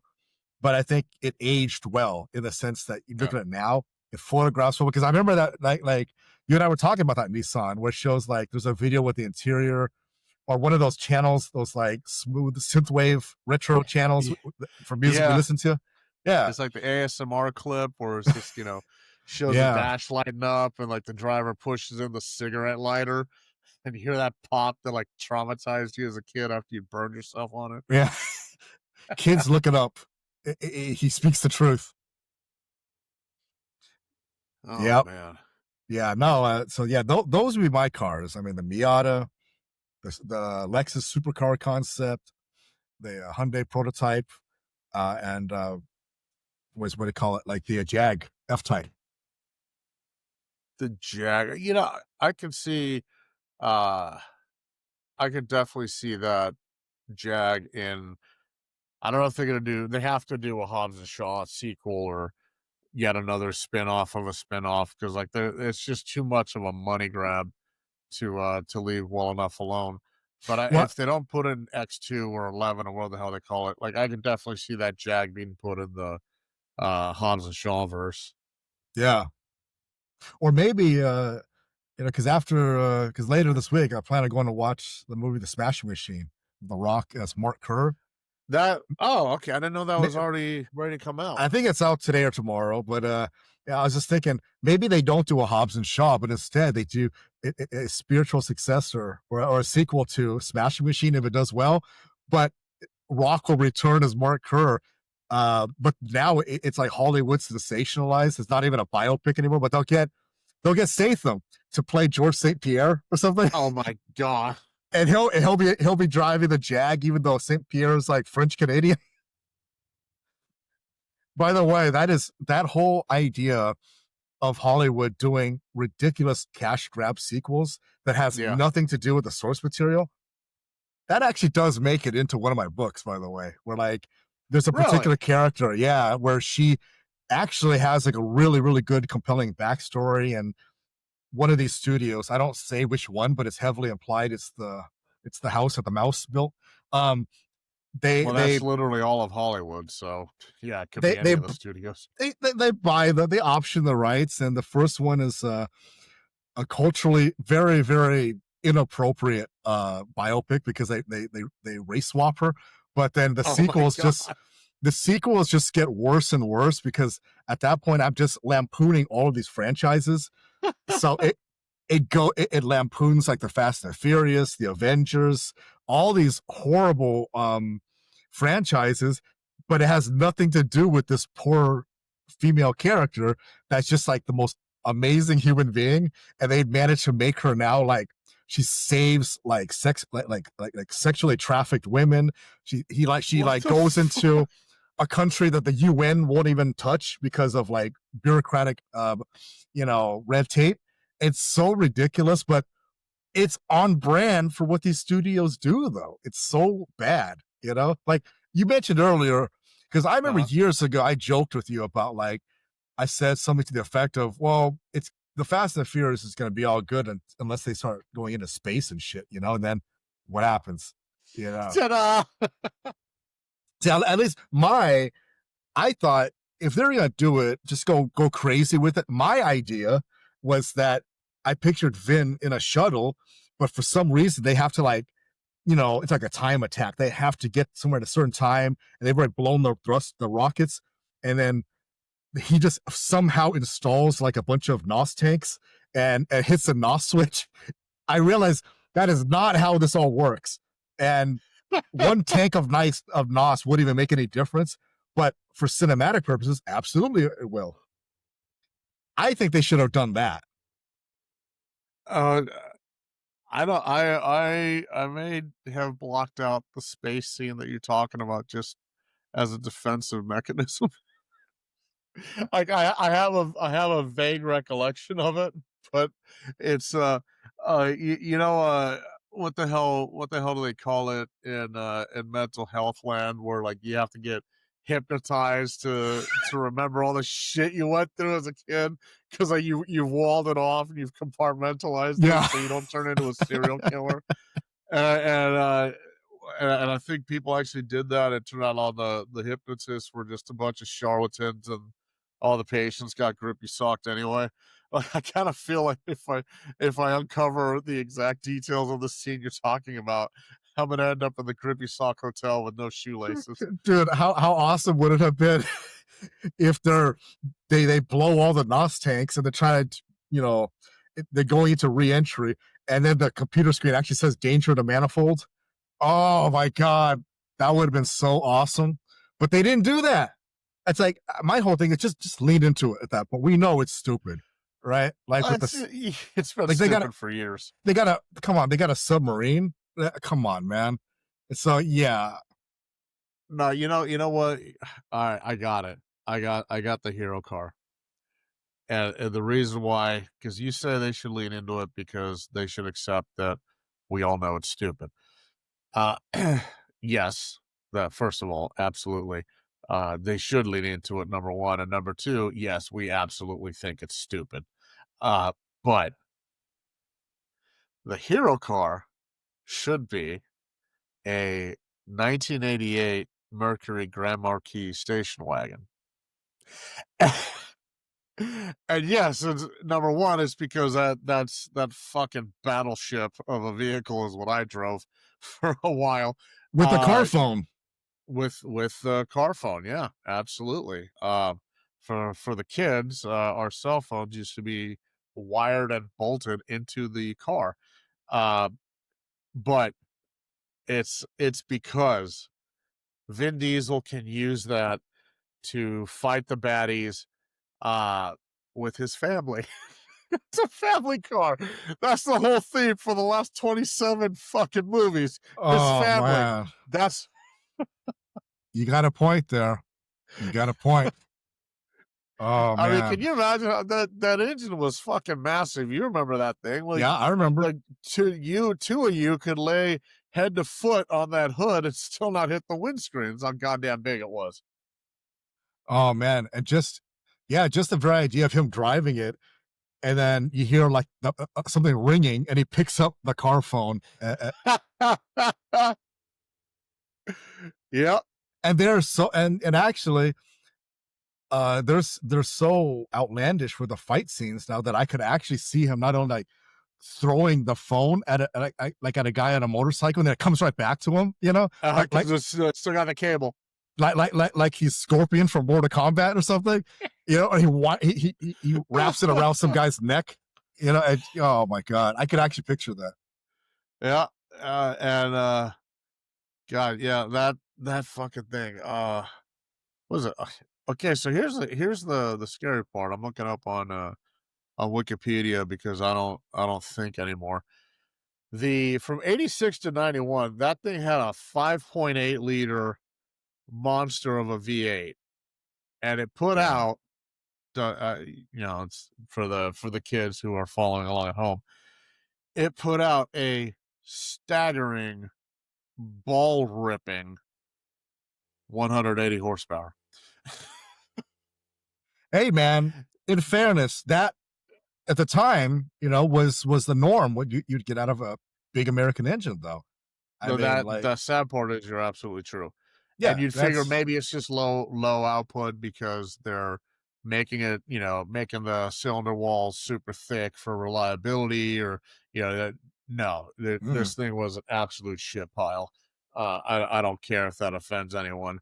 At least the first generation, right? I don't know about the others, but 180 horsepower and let's see what that curb weight was.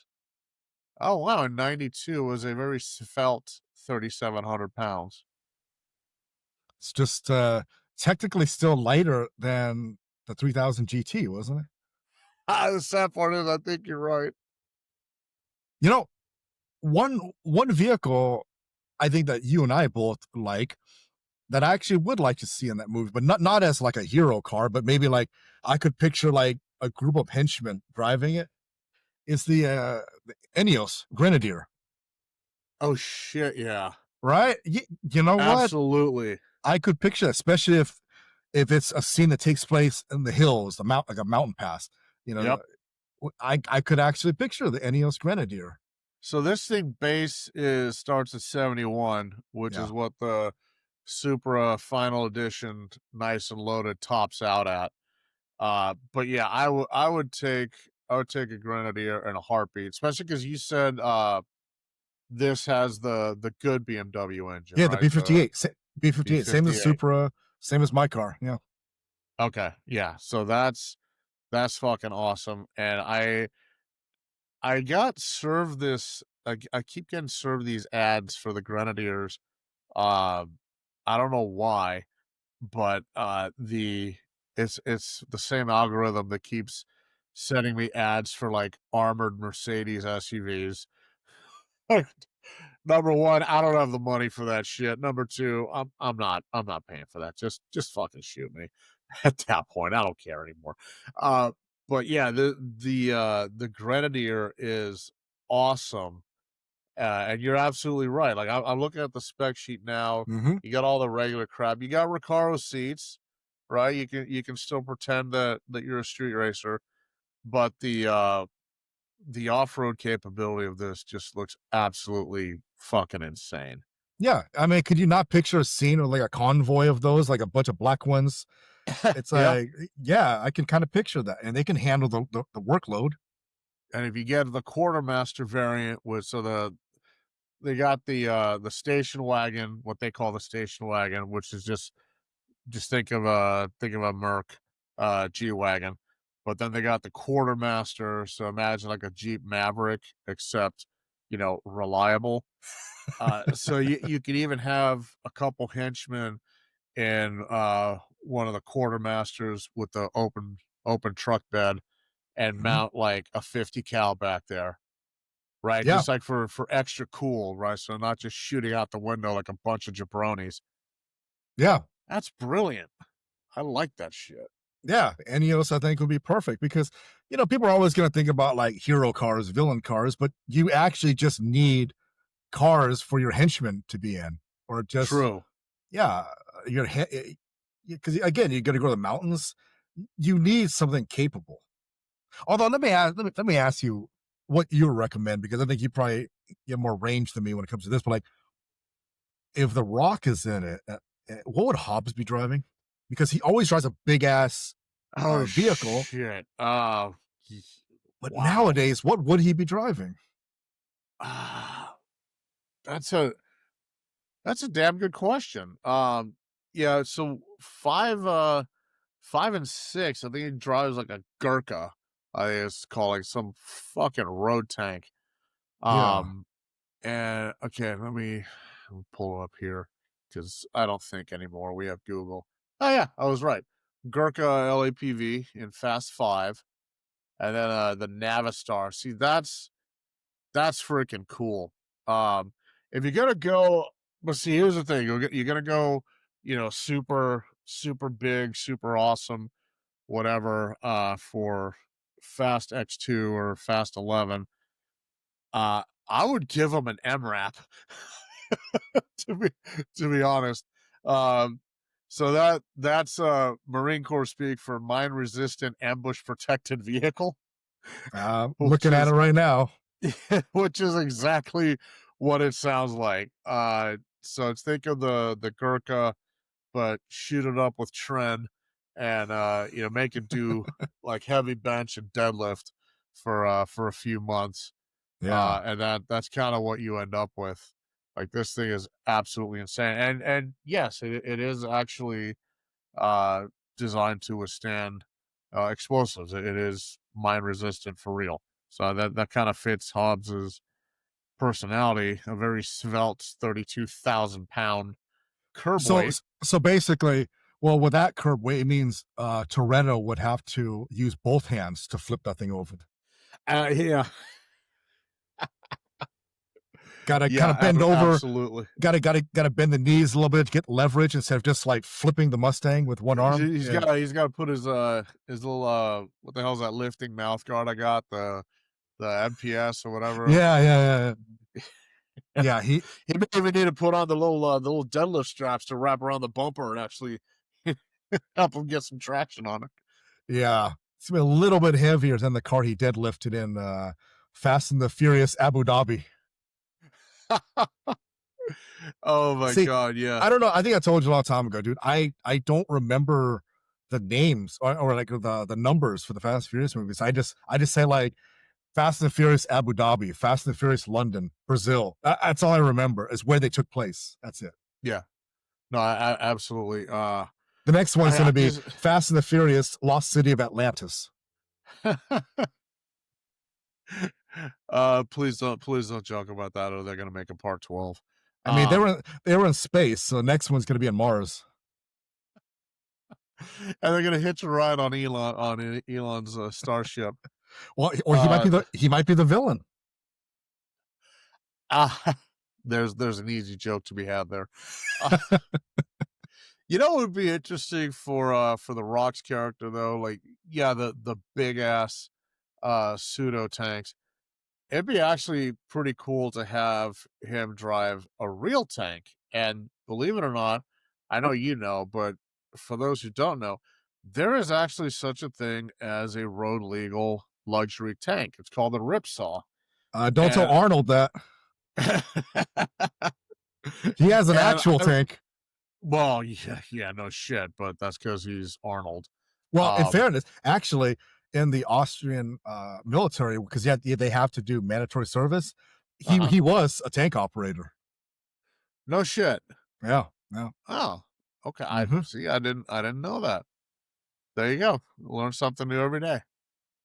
Uh, but yeah, so the Fast and Furious Abu Dhabi um kind of upset me because that would have been an easy chase scene, right? And again, real Top Gear had a featurette on the Ripsaw with Hammond driving it. You know, kept it on the road better than he did that remots. But that would have been an easy because you already because that's the thing, like that movie, the Middle East scenes were kind of wasted in my opinion because for those who've never been to the UAE, like it is absolutely fucking insane. Like that country has completely lost its mind.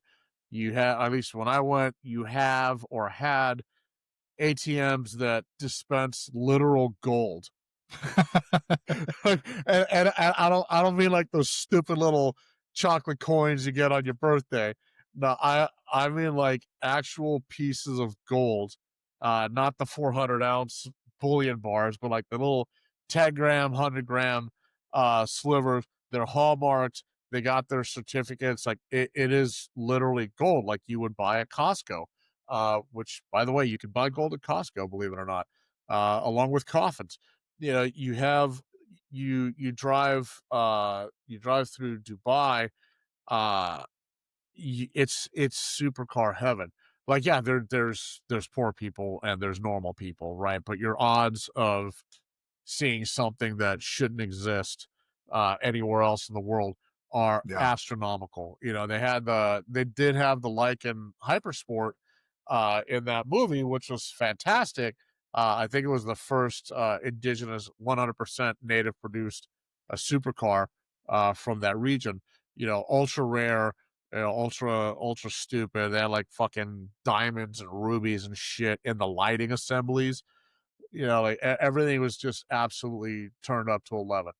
So to have an action scene or several action scenes in that part of the world where you can buy a car with literal diamond headlights and not have a fight scene against a ripsaw tank. Like that's just lazy filmmaking, in my opinion. The screenwriters yeah. should be flogged. I would say that for almost all the writers for that series, but yeah. Yeah, the screenwriters, the PAs, the best boys, like just axe everybody. Fuck them all. Oh my god, yeah. No, I mean, I'm hoping. I think we're both hoping. All kidding aside, that the last movie is good. Is the last one. Oh, yeah, I okay. mean, That because is I good. look at it like this. I mean, the first one was not a masterpiece. It was basically just Point Break with cars, but Yep. it was iconic at least, right? Like, Yes. yeah, the dialogue was a little cheesy, but then technically, hell, a lot of the initial dialogue for Top Gun was kind of cheesy, but it's memorable. Yeah. It is quotable. Um, Yeah. it's just the series became very forgettable, with the exception of Tokyo Drift.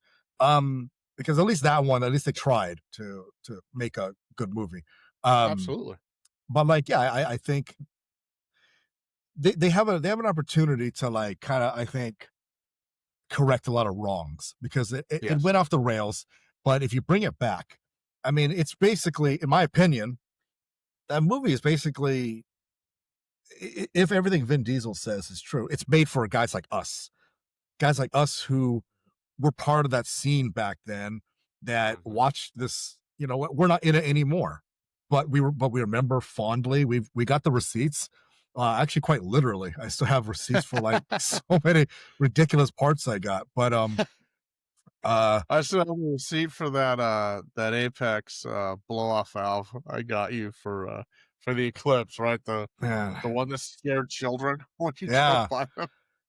I mean, the N1 exhaust, for the Apex N1, all that shit, man. It's like I think this is for like the Gran Turismo generation, right? Yeah, Like all those freaking games that let you modify with actual parts, HKS, Apex, Ready, yeah, you name it, right? It's for that. It's for that. It's for us. So of course, I'm biased. I'm like, it's for us. So please don't fuck it up, right? Like correct. we've all grown up. We drive. You know, I think I drive a grown up car and everything, but like, there's always been a part of us that remembers, you know, how we felt when we're driving like a car that, you know, we look back now and it's like, okay, I mean, like I look back at my Eclipse. By today's standards, Mhm. it wasn't that fast. I mean, but it is when you're like a 23-year-old guy, and you know, it's not like you can afford like a Supra, but you know, it did its job. Then I got the Evo, which I mean, I That think Evo was awesome. it was, and it was the car I needed at the time. But I also Yeah, it know was. I also know I couldn't drive it now. It's just not practical, you know. But I think something, you know, you and I covered, might have been in the very 1st episode here, was we're just hoping that like someone that is our age now, as we were back then, you know, could listen to some of the wacky stories we tell, and maybe they're going to get into car racing, but maybe like in the ways that's more applicable today. Maybe because going to the track is easier now than it's ever been, you know. Yeah. So I'm not a big fan of these street takeovers. Before anyone says that it's hypocritical for me to say, no. Back in the day, you always had a guy with a radio, and it wasn't like we were doing this in the middle of an intersection and all this stuff. It was a little bit, and it was in the middle of the night. I mean, it was totally different, you know. I realize I'm just excusing bad behavior, but Eh. it wasn't quite like it is today. But no, people did things a little bit differently. But I want I want for people to have that attitude again, to have like this, like, yeah, you know what? It is cool making cars go fast. I mean, and I think you and I we talked before, like at least hey, look, Toyota. They're or Toyota Honda. They're trying to bring certain nameplates back. You know, to bring the Celica back, the Prelude. I heard the rumors that MR2. I hope it's true. Because I know I hope so. MR2 owners are very loyal to that. I mean, Yes. I mentioned that at work, and I had a Maybe not the 3rd generation ones. right. The ones that drove the SW20s, yeah. Yes, for sure. Our the first generation ones, because I had like two of my colleagues I talked to, and they each owned a MR2. One was the first gen, one was the second gen. And I mentioned, I heard a rumor that they're going to bring it back. They're like, wait, what? You know, and they just lit up. See, so, but that's what I'm talking about. I want that for people. I want like some 23-year-old kid that's, you know, like again, don't be an idiot, but like if you're gonna get into it. Be part of the scene. Revive it. I don't know. You know, put up some good track times. And I recently went to Seattle and I was visiting with my buddy Franco, and he's got a Porsche, and Nice. he tracks this thing. He'll show me like the dash cam footage he does, you know, where he does his lap times. He's passionate about that, you know, but he also makes way more money than he used to. So that's why like you, That's why he's you driving a go Porsche. yeah, you go from a Civic to the Porsche, you know. My buddy Min, he does autocross. He's got a pristine Hachiroku. He's been featured at Hot Import Nights, you know, and he just loves restoring the older Yeah. Toyotas. You know, I remember for years, I don't know if it's still his goal. I should ask him, but he wanted the remember the Celica Alltrack from the early '90s. Oh god, yeah. You know, like he wants that Hell yeah, thing. that was cool. Heck yeah. I mean, and it's not even because it was the fastest rally car, it's because of the rarity. It was so freaking rare.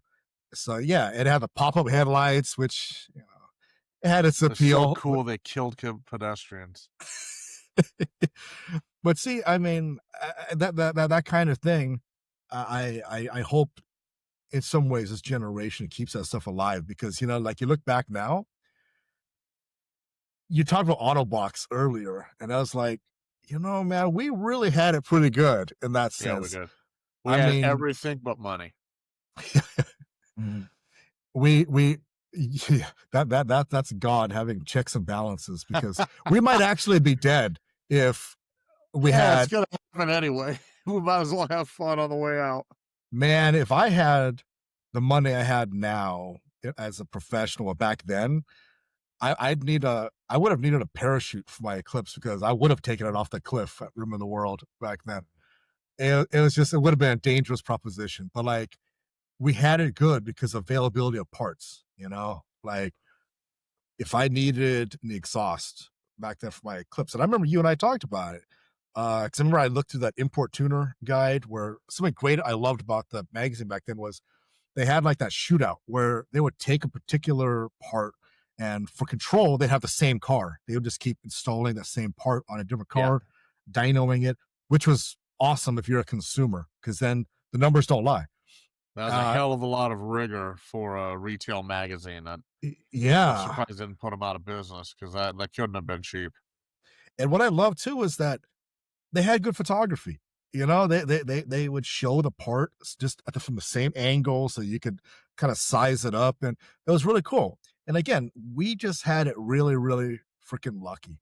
And Yeah. I remember it, and I just have to believe in my heart that if enough people get back into it, then free market economy, capitalism, they have to bring these parts back. They have to start getting smart about how they tune for cars because obviously you and I reference the president of Spoon, where he used to say about Honda parts, Mhm. like, no, the parts are really good. Don't feel like you always have to replace them.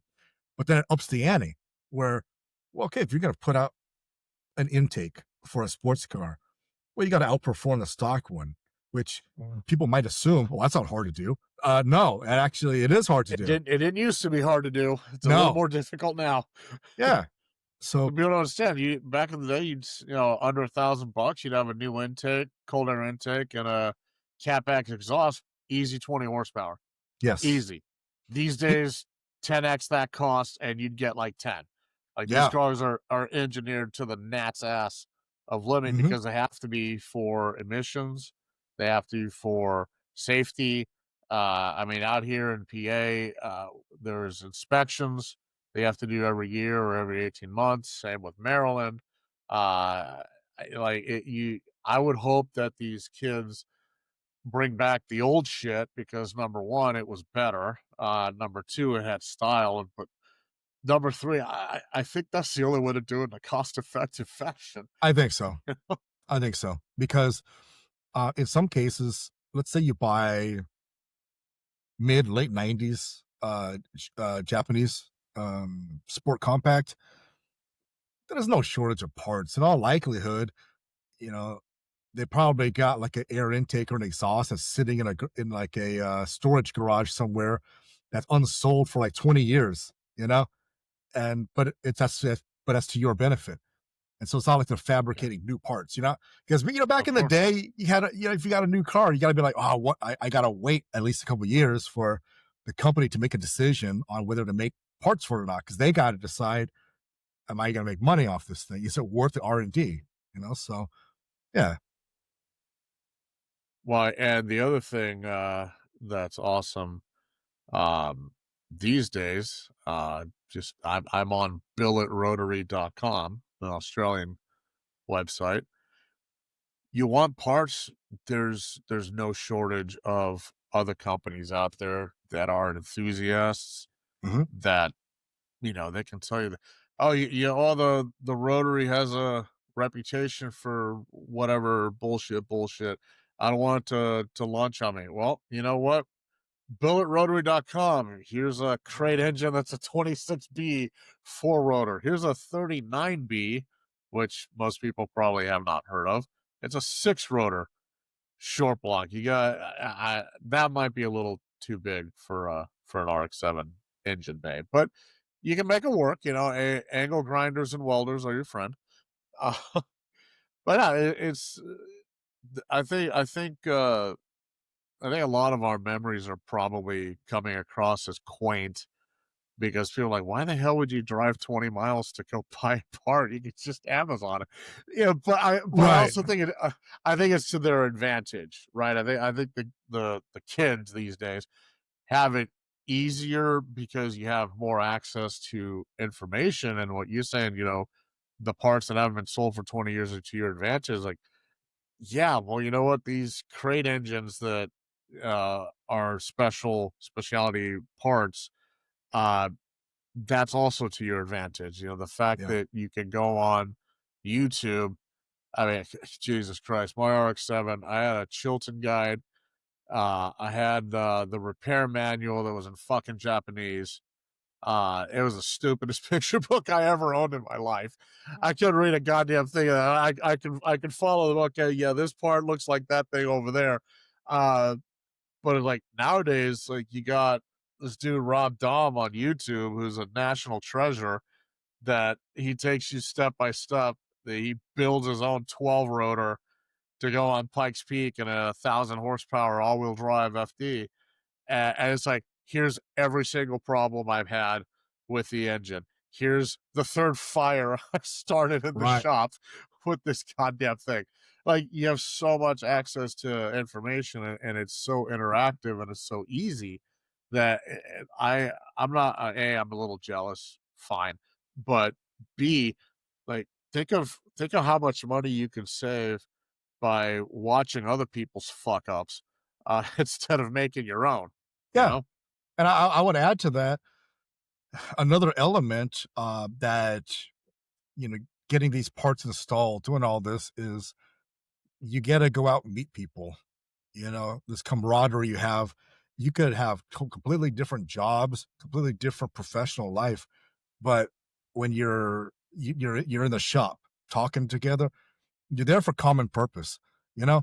And I think that is lacking with this generation because, you know, people, I'm not going to get into all the reasons, but I think we all can agree that people aren't as social with one another. And I'm not even talking about just going to make friends. I'm talking about like you have a common interest, at least you have something Uh-huh, to talk about. So even if you're socially awkward, you both are in there because you got a sport compact car. You get something to talk about, And I right. think people need to be able to talk about stuff that gets them out of the house. And if you're behind the wheel of a car, you're literally out of the house. You're out there on the open road, Yeah. hopefully feeling alive and doing something. But instead of just sitting at home in your grandma's basement playing Call of Duty or something, which With your noob tube. I mean, look, I get it, right? But I'll just say it's like this. I remember when I used to work in a group home and those kids, they'd be playing Gran Turismo. I had certain games that I'd bring for them to use, and they'd always be like, "Hey, Brian, you want to play?" I'm like, "No, why? Why would I?" Like, you're literally playing that game using the car that I literally drive to work every day in. You know, why would I play this game when I have the actual thing? So that was always my mentality. Right. And so, yeah, I don't, yeah, like I just, to me, it was just like, no, I prefer to actually just do the real thing. Sure. And it's something that I think we touched on. Like, first of all, everyone that lives on the West Coast or near West Coast, if you're within the driving range of the Sierra Nevadas or the Cascades, like, fuck you, I'm so jealous of you because those are fantastic roads. Out here on the East Coast, yeah, I'll put it this way. I know I hit you with this factoid. When I was still in Nevada, uh, the tallest mountain out here in the Appalachians, I think, is Mount Mitchell. It's like 6,000 something feet. In Vegas at Mount Charleston, when you're driving to the ski resort, yes, there is skiing in Vegas. People don't realize that. I don't know if it's any good or not. I don't give a shit. But the point is, you're driving to the lodge, you pass 8,000 feet. You're not even to the parking lot yet. Damn. Right. So it's like you don't need to spend $500,000 on a super special, ultra limited edition car to have fun and to enjoy the whole point of driving. Just if you got some beat up old shit box, which, as far as I'm concerned, is a label that also applies to brand new cars these days. Uh, that's okay. Like, just go out and actually, you know, focus on the drive. Put on your favorite playlist. If you have any taste whatsoever, it'll be synthwave. Uh, and Or just or if you want a throwback, Super Eurobeat. Oh, Super Eurobeat's fucking awesome. I have I had a playlist where I was gonna add all the shit from Initial D. It ended up just being the song "My Only Star" on repeat over and over. I just go full Tism mode and blast that shit. You know, drive doing 37 miles an hour in my pickup truck. I do that, except the song is was it Fly Away? Was it by the Oh yeah, yeah. yeah, It's the not back one on the rocks. or basically been to the top. But yeah, I can't remember if that was if it was Norma Sheffield or the Spiders from Mars. But yeah, Fly Away was the one. I was Google will know. but yeah. But yeah, who was it? God, I haven't heard that song in forever. That or the Mako and Sayuki, I think that was their name. Their name's duet of Wings of Fire, where they actually have the Oh voice yeah, yeah, yeah, actresses yeah. singing the song. Hmm. I don't know what the hell the song's about because I it's was all in totally wrong. Japanese. It was Digital Planet. Ah, God, the hell's wrong with you? Yeah. No. Surrender your car guy card. You're done. Yeah, no, I mean that yeah, no, that was Initial D had an awesome soundtrack though. I mean, people Yeah, don't know, man. They just don't know. yeah. And it was from the '90s, Hmm. the last decade that mattered. So Yeah. I've got a conspiracy theory that I saw on the gram the other day, and I was thinking um of the state of cars these days and what they call high performance and what an absolute fucking joke it is. Um, two things popped into mind. Number one, years ago, I flew into Camarillo Airport for $100 hamburger, and they for for those who are not familiar, to stay current as a private pilot, you need a certain amount of landings. Uh, and so people will go out on the weekend, they'll fly from airport A to airport B, go to the cafe, grab a burger, and fly back. And if you're renting the aircraft, with most people are, including me, it's approximately $100 an hour. These days, who fucking knows? Uh, but I remember the first 1,000 feet of runway had been shut down for years and years and years. And this one day they had a cone course set up and they just had like this little autocross meetup at the airport. Yes, this is in California, the most litigious state behind New York. I can't believe it either. Maybe I shouldn't say it in case someone gets sued, but they had all the old muscle there. They had Cobras, they had Roadrunners, Superbirds. Like, I don't know if I'd take a Superbird on a cone course, but whatever, man. Somebody did. And these things are just howling and laying down rubber and just being absolutely obscenely loud. And they're they do all the old shit and then they get the new shit, and the first car out of the gate of the new shit is a bone stock 1993 Ford Mustang. And it laid down a time that put all the old shit to shame. And I'll be Yeah. like, oh my God, he's like 3 milliseconds faster. No, it was like 10 seconds faster. Yeah. It wasn't even the same competition. And my buddy at the time was like, I can't believe that car did that. Like, what the hell? I was like, that's what progress gets you. Yeah. But I guarantee you, all the old guys driving the shit from the '60s had a hell of a lot more fun. Yeah. You know? Agreed. I mean, that's why you know, one of the channels I follow, got Rich Cooper on entrepreneurs and cars. He makes a Yep. good point about Teslas, where he says like people say, "Oh, well, the new Tesla's faster than like your old Charger, Challenger, or Mustang." It's like, yeah, but the difference is, you know, 30, 40 years after those muscle cars, you know, went out of production, people still collect them, talk about them, restore them. nobody's going to be restoring a Tesla. No, So, Tesla sold a shit ton of units this past quarter because the EV tax credit was expiring. right, right. I, it's yeah, it's horrible. But I mean, here's my conspiracy theory, and I can't lay claim to it because I didn't think it up, and I'm totally plagiarizing whatever channel I saw this at. So don't at me. I'm not malicious. I'm just dumb. Um, The Matrix came out in 1999, the last year of the only decade that mattered. How did they get out of the Matrix? The fucking payphone. What has your ass not seen in 20 fucking years? A payphone. My conspiracy theory is we are in hell. The machine, Elon is Agent Smith, and we're all being tortured with shitty cars that have no reason being in anyone's driveway. Certainly have no reason being on the road. And as I've told you multiple times, and God, I hope this doesn't. I hope what I'm about to say doesn't end up in like some crazy person's manifesto or something like that. That would make me feel like absolute shit. You never. The real tragedy is you never know that you're in the good old days until they're gone. Yeah. And I know that sounds a little school shootery, but it the reason why I hope these kids actually restore these old cars. Number one, because you need to learn how to fix your shit.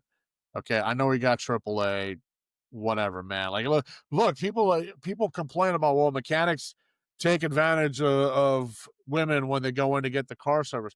Well, you know, an easy way to not worry about that: fix your own shit, change your own oil. You know, Hmm. it's not that hard. Even my dumbass can figure it out.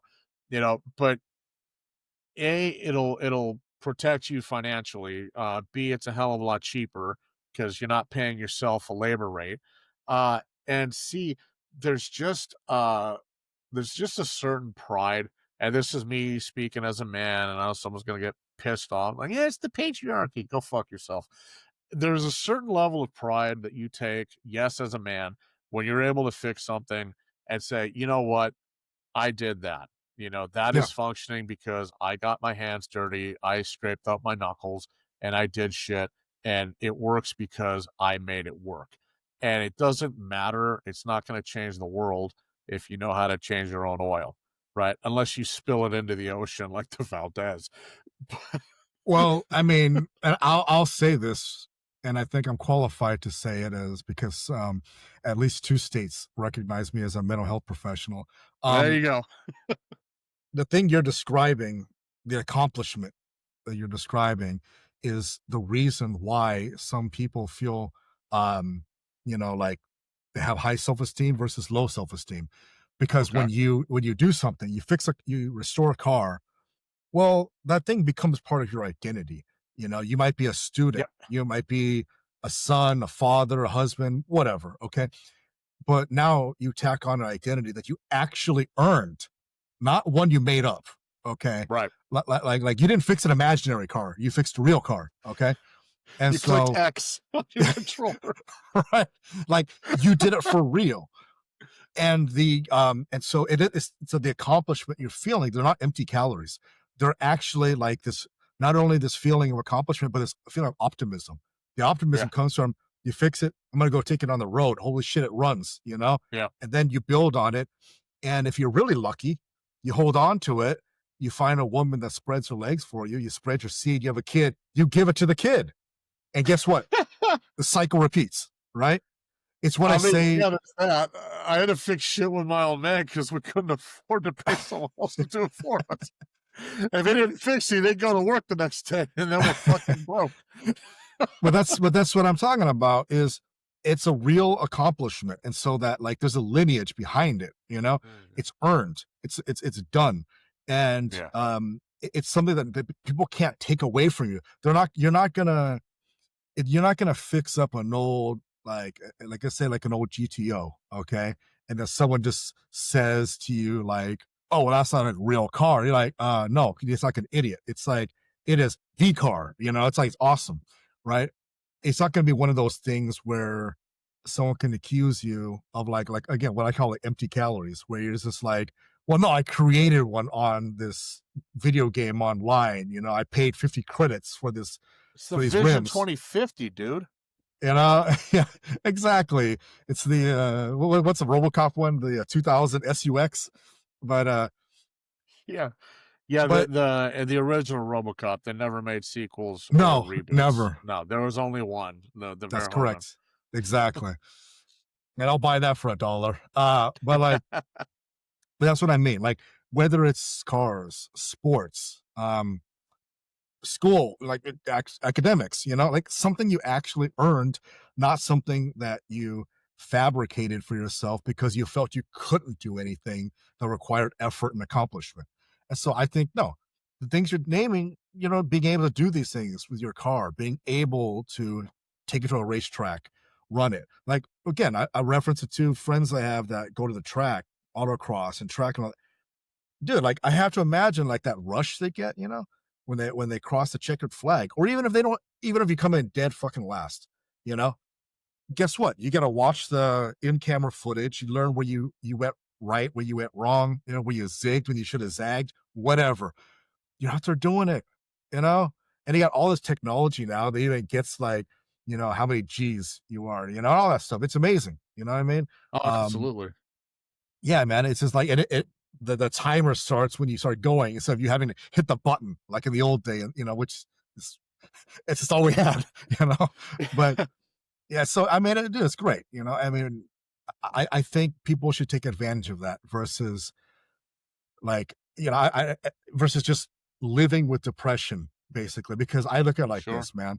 Um, Look, there's a lot of different schools of thought, and I don't want to break in a freaking tirade about therapy. I know this isn't that kind of podcast, but in this situation, I think Because our therapeutic. I very much so. They're the most expensive therapy tool, but it's a No, good those are one. planes That's or true. women. Definitely the last one. But the thing about how I would tie this into therapy, and at least in the implementation of things I'm talking about, is this. There's different styles of therapy and modalities are going to tell you like it's all like you got to want it, you got to have these thoughts, which is true.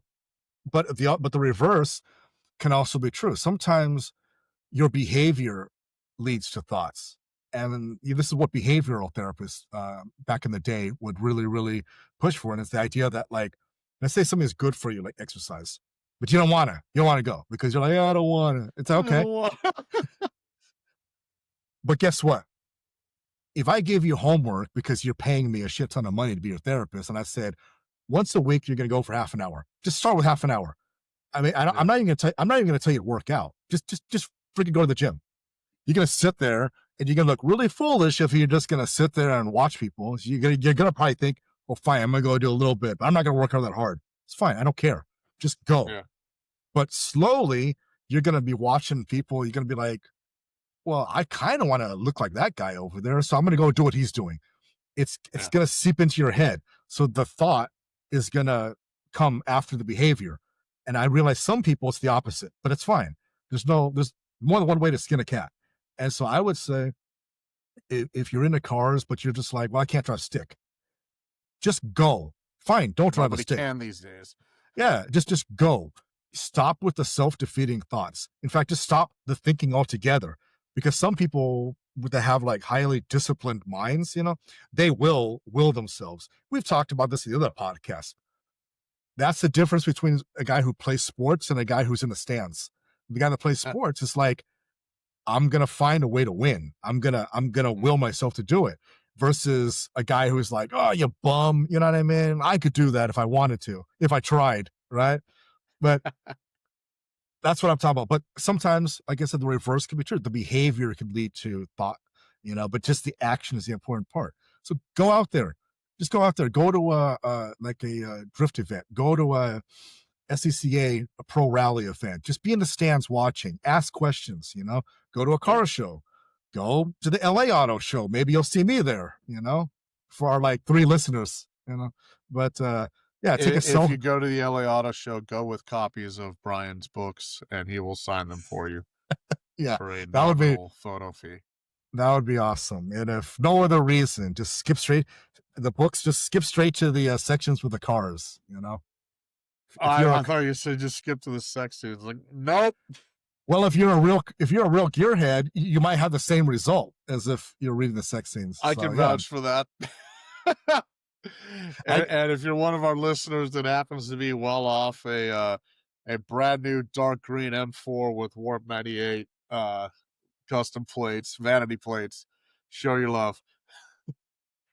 I will admit, when that first scene in book two, when I write about it, like getting out of the parking lot and just scorching the streets of East Colorado Boulevard. There's a little bit of realism in that one.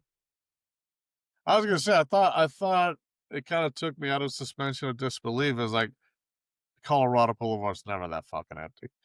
If you get out of that building at like 3:30 in the morning on Thanksgiving, you might be able to peel out. When when when you're the main character, when you're Stringfellow Locke, traffic moves aside for you. You ever you ever seen a great white shark fly, just swim through a school of fish? They all move aside. They recognize their betters. It's funny. That's what sharks do when orcas are around. Touche. Now Well, you bring up some good points. Honestly, it's it's gonna sound strange coming from me because I actually am an engineer, and I'm about to shit on a lot of engineering. Uh, I think I think one of the things that people tend to overlook is the older cars had character because their creators had character. yeah, Uh, the and I don't mean character like, when the window motor gives out and you push the button and it sounds like you're in a firefight. Like, "Da, da, da, da, da, da, da." You know, you gotta stop rolling your window, changing mags, and hit the button again. Uh yeah, no, I mean nuance. Like the 300ZX. yeah. I've never seen anybody over 5'7" comfortably fit in that car.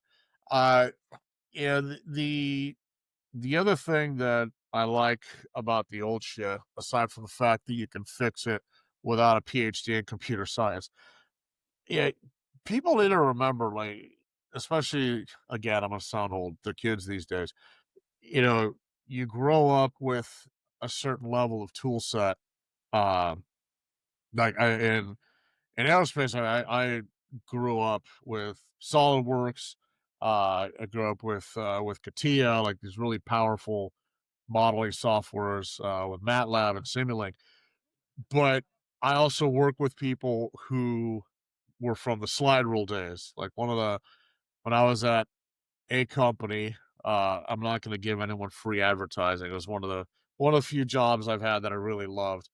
I was working. This was a few years ago now. I was working with some dude who was like 82, Jeez. literally 82, and he started his career where everyone was on slide rules and pencils, and you go into work and it's just wall to wall drafting boards, and every desk has an ashtray. And it's like you literally just walk in, people got their work pack of Yeah, cigarettes in their pocket on this side, and then the pocket protector on this side, and they're just chain smoking all fucking day. The secretary comes, you still call them secretaries back then, and they got their asses pinched. And not everything needs to be brought back.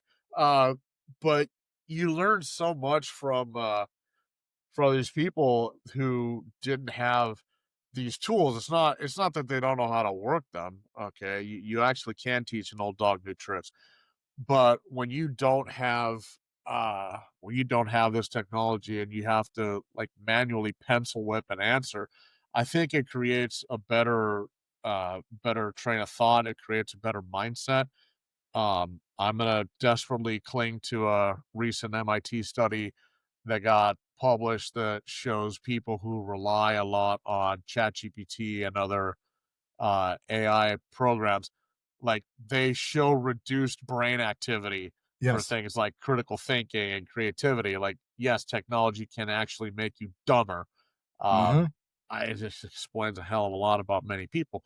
But I think if you're forced to learn your history about, these cars, why they're made the way they are, why did Ferrari go to such great lengths to have these really hellacious curves in their cars? Like aerodynamically, aerodynamically you want a infinitely thin flat plane Yeah. that has no skin friction.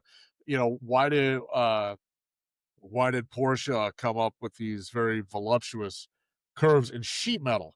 It's like, well, if you've never formed sheet metal, you don't know how fucking hard it is to beat into these shapes without tearing it. Horatio Pagani, uh, made his cars look a certain way because he says he was inspired by his wife's curves, and you can translate that as you see fit. You know, but you I think you're forced to appreciate the mindset and the problem solving that was involved. And I'm not saying you're gonna solve your problems by going out to the workshop and with an English wheel and making a sheet metal panel. You might, uh, but even if you don't, that's not the point. The point is that if you're forced to address these issues with either tech that didn't exist, Hmm. or you're able to use the tools that you have. And I'm not saying we should go back to slide rules. I like my computers, but the point is, if you're able to use old shit to address new problems or use new shit to address old problems, I think it kind of creates different neural pathways and it makes you think a little bit differently about Hmm. how you approach problem solving. And you never know, like the amount of stupid ideas that come into my head when I'm doing literally anything else but working on that problem is fascinating. It happens all the time, and I'm not the only one. And I think if nothing else, you said if you do this, it helps build. It gives you a personality trait that is real and that you earn. I would go one step further and say it also gives you character Yeah. because shit breaks. Not everything works the first time.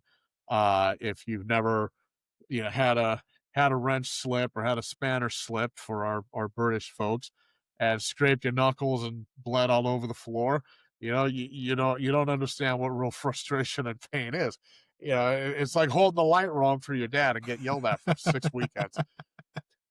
But there's something to be said about just having this meditative approach to learning something for no reason whatsoever. You're not going to get school credit for swapping Yeah. an engine. You might, but Oh, and it's knowing that something may go wrong, but knowing that it's okay because we'll address that when it happens, versus like, oh, this is too hard, I'm just gonna quit. And so I'm yeah, going to go no, watch YouTube. yeah. So no, it's well said. No. But anyway, as we round it out, we'll see, man, with the new Fast and the Furious movie, what cars they pick. I think that's gonna be very telling of whether Vin was full of shit or if he actually really wants to do a good tribute to Paul Walker. Um, I They think, already look, did part 7, I the mean, last look, film they made. we all cynicism aside, I want it to be good. I want it to be, I would love for it to bring back certain feelings of like the first one. Obviously we're not like 21 anymore, but uh, Speak for brings. yourself. I'm in my prime. I wish my knees were still 21, but Oh yeah, God, yeah. You and me but both. yeah, I will say that sucked about getting in and out of that LC 500 at the auto show though. Ooh, you could hear the knees crack and everything, man. It's like, but that's So why you I'm gotta get a convertible. Just stand up and put your ass on the door sill and hop out. that's not a bad idea. I think unfortunately the convertibles, I think like 16 grand more. Now I realize 16 grand more on top of a 107,000 dollar car is Yeah, who cares? That's yeah, tax. but yeah, I'm gonna have to sell a lot of copies of my LA Sessions novel to afford that car anytime soon though. It's a How little many more kidneys you got left? it's a little pricier than my Beamer, but yeah, just a Oh, tad. my biggest thing with Fast 11, Are they gonna bring Jason Momoa back? Because he was not confirmed as of an hour or 2 hours ago now on the article I read that was 1 day old. Uh, given, given how he was in Fast 10, I don't know if it would be a big loss if they don't bring him back. And this may or may not sound stupid. If he dies in Fast 10 and that's why he's not signed on for 11, hey, I still wouldn't fucking know. I haven't finished that movie yet. I don't know, man. I have to imagine at this stage in his career, he can actually pick and choose what he wants to be in. And And so he picked Aquaman if he, twice. well, I think that's why, because he got paid a ton. But yeah, I don't know. I mean, because if he says no, then it's very telling. And Yeah. I don't even know. Is The Rock, is he signed for sure? I have no idea. I didn't even know that they were doing a part 11 until we talked about show prep. So So I hope I know they're making a Hobbs and Reyes. are there? Oh, Uh I didn't know that. yeah. I read about that. I was like, who the fuck was Reyes? It's like Who is that's Reyes? I have no idea. Apparently some other character. Uh I've I Maybe thought it's if the drug dealer with the pink tie. I Oh, that thought was if any, Braga. I always thought if anybody deserved a spinoff, it would be Han. But this is my opinion. Yeah, exactly. Yeah. Well, anyway, Willie, man, good talking to you again. Good to be back. And for everybody, see you next time. Keep motoring.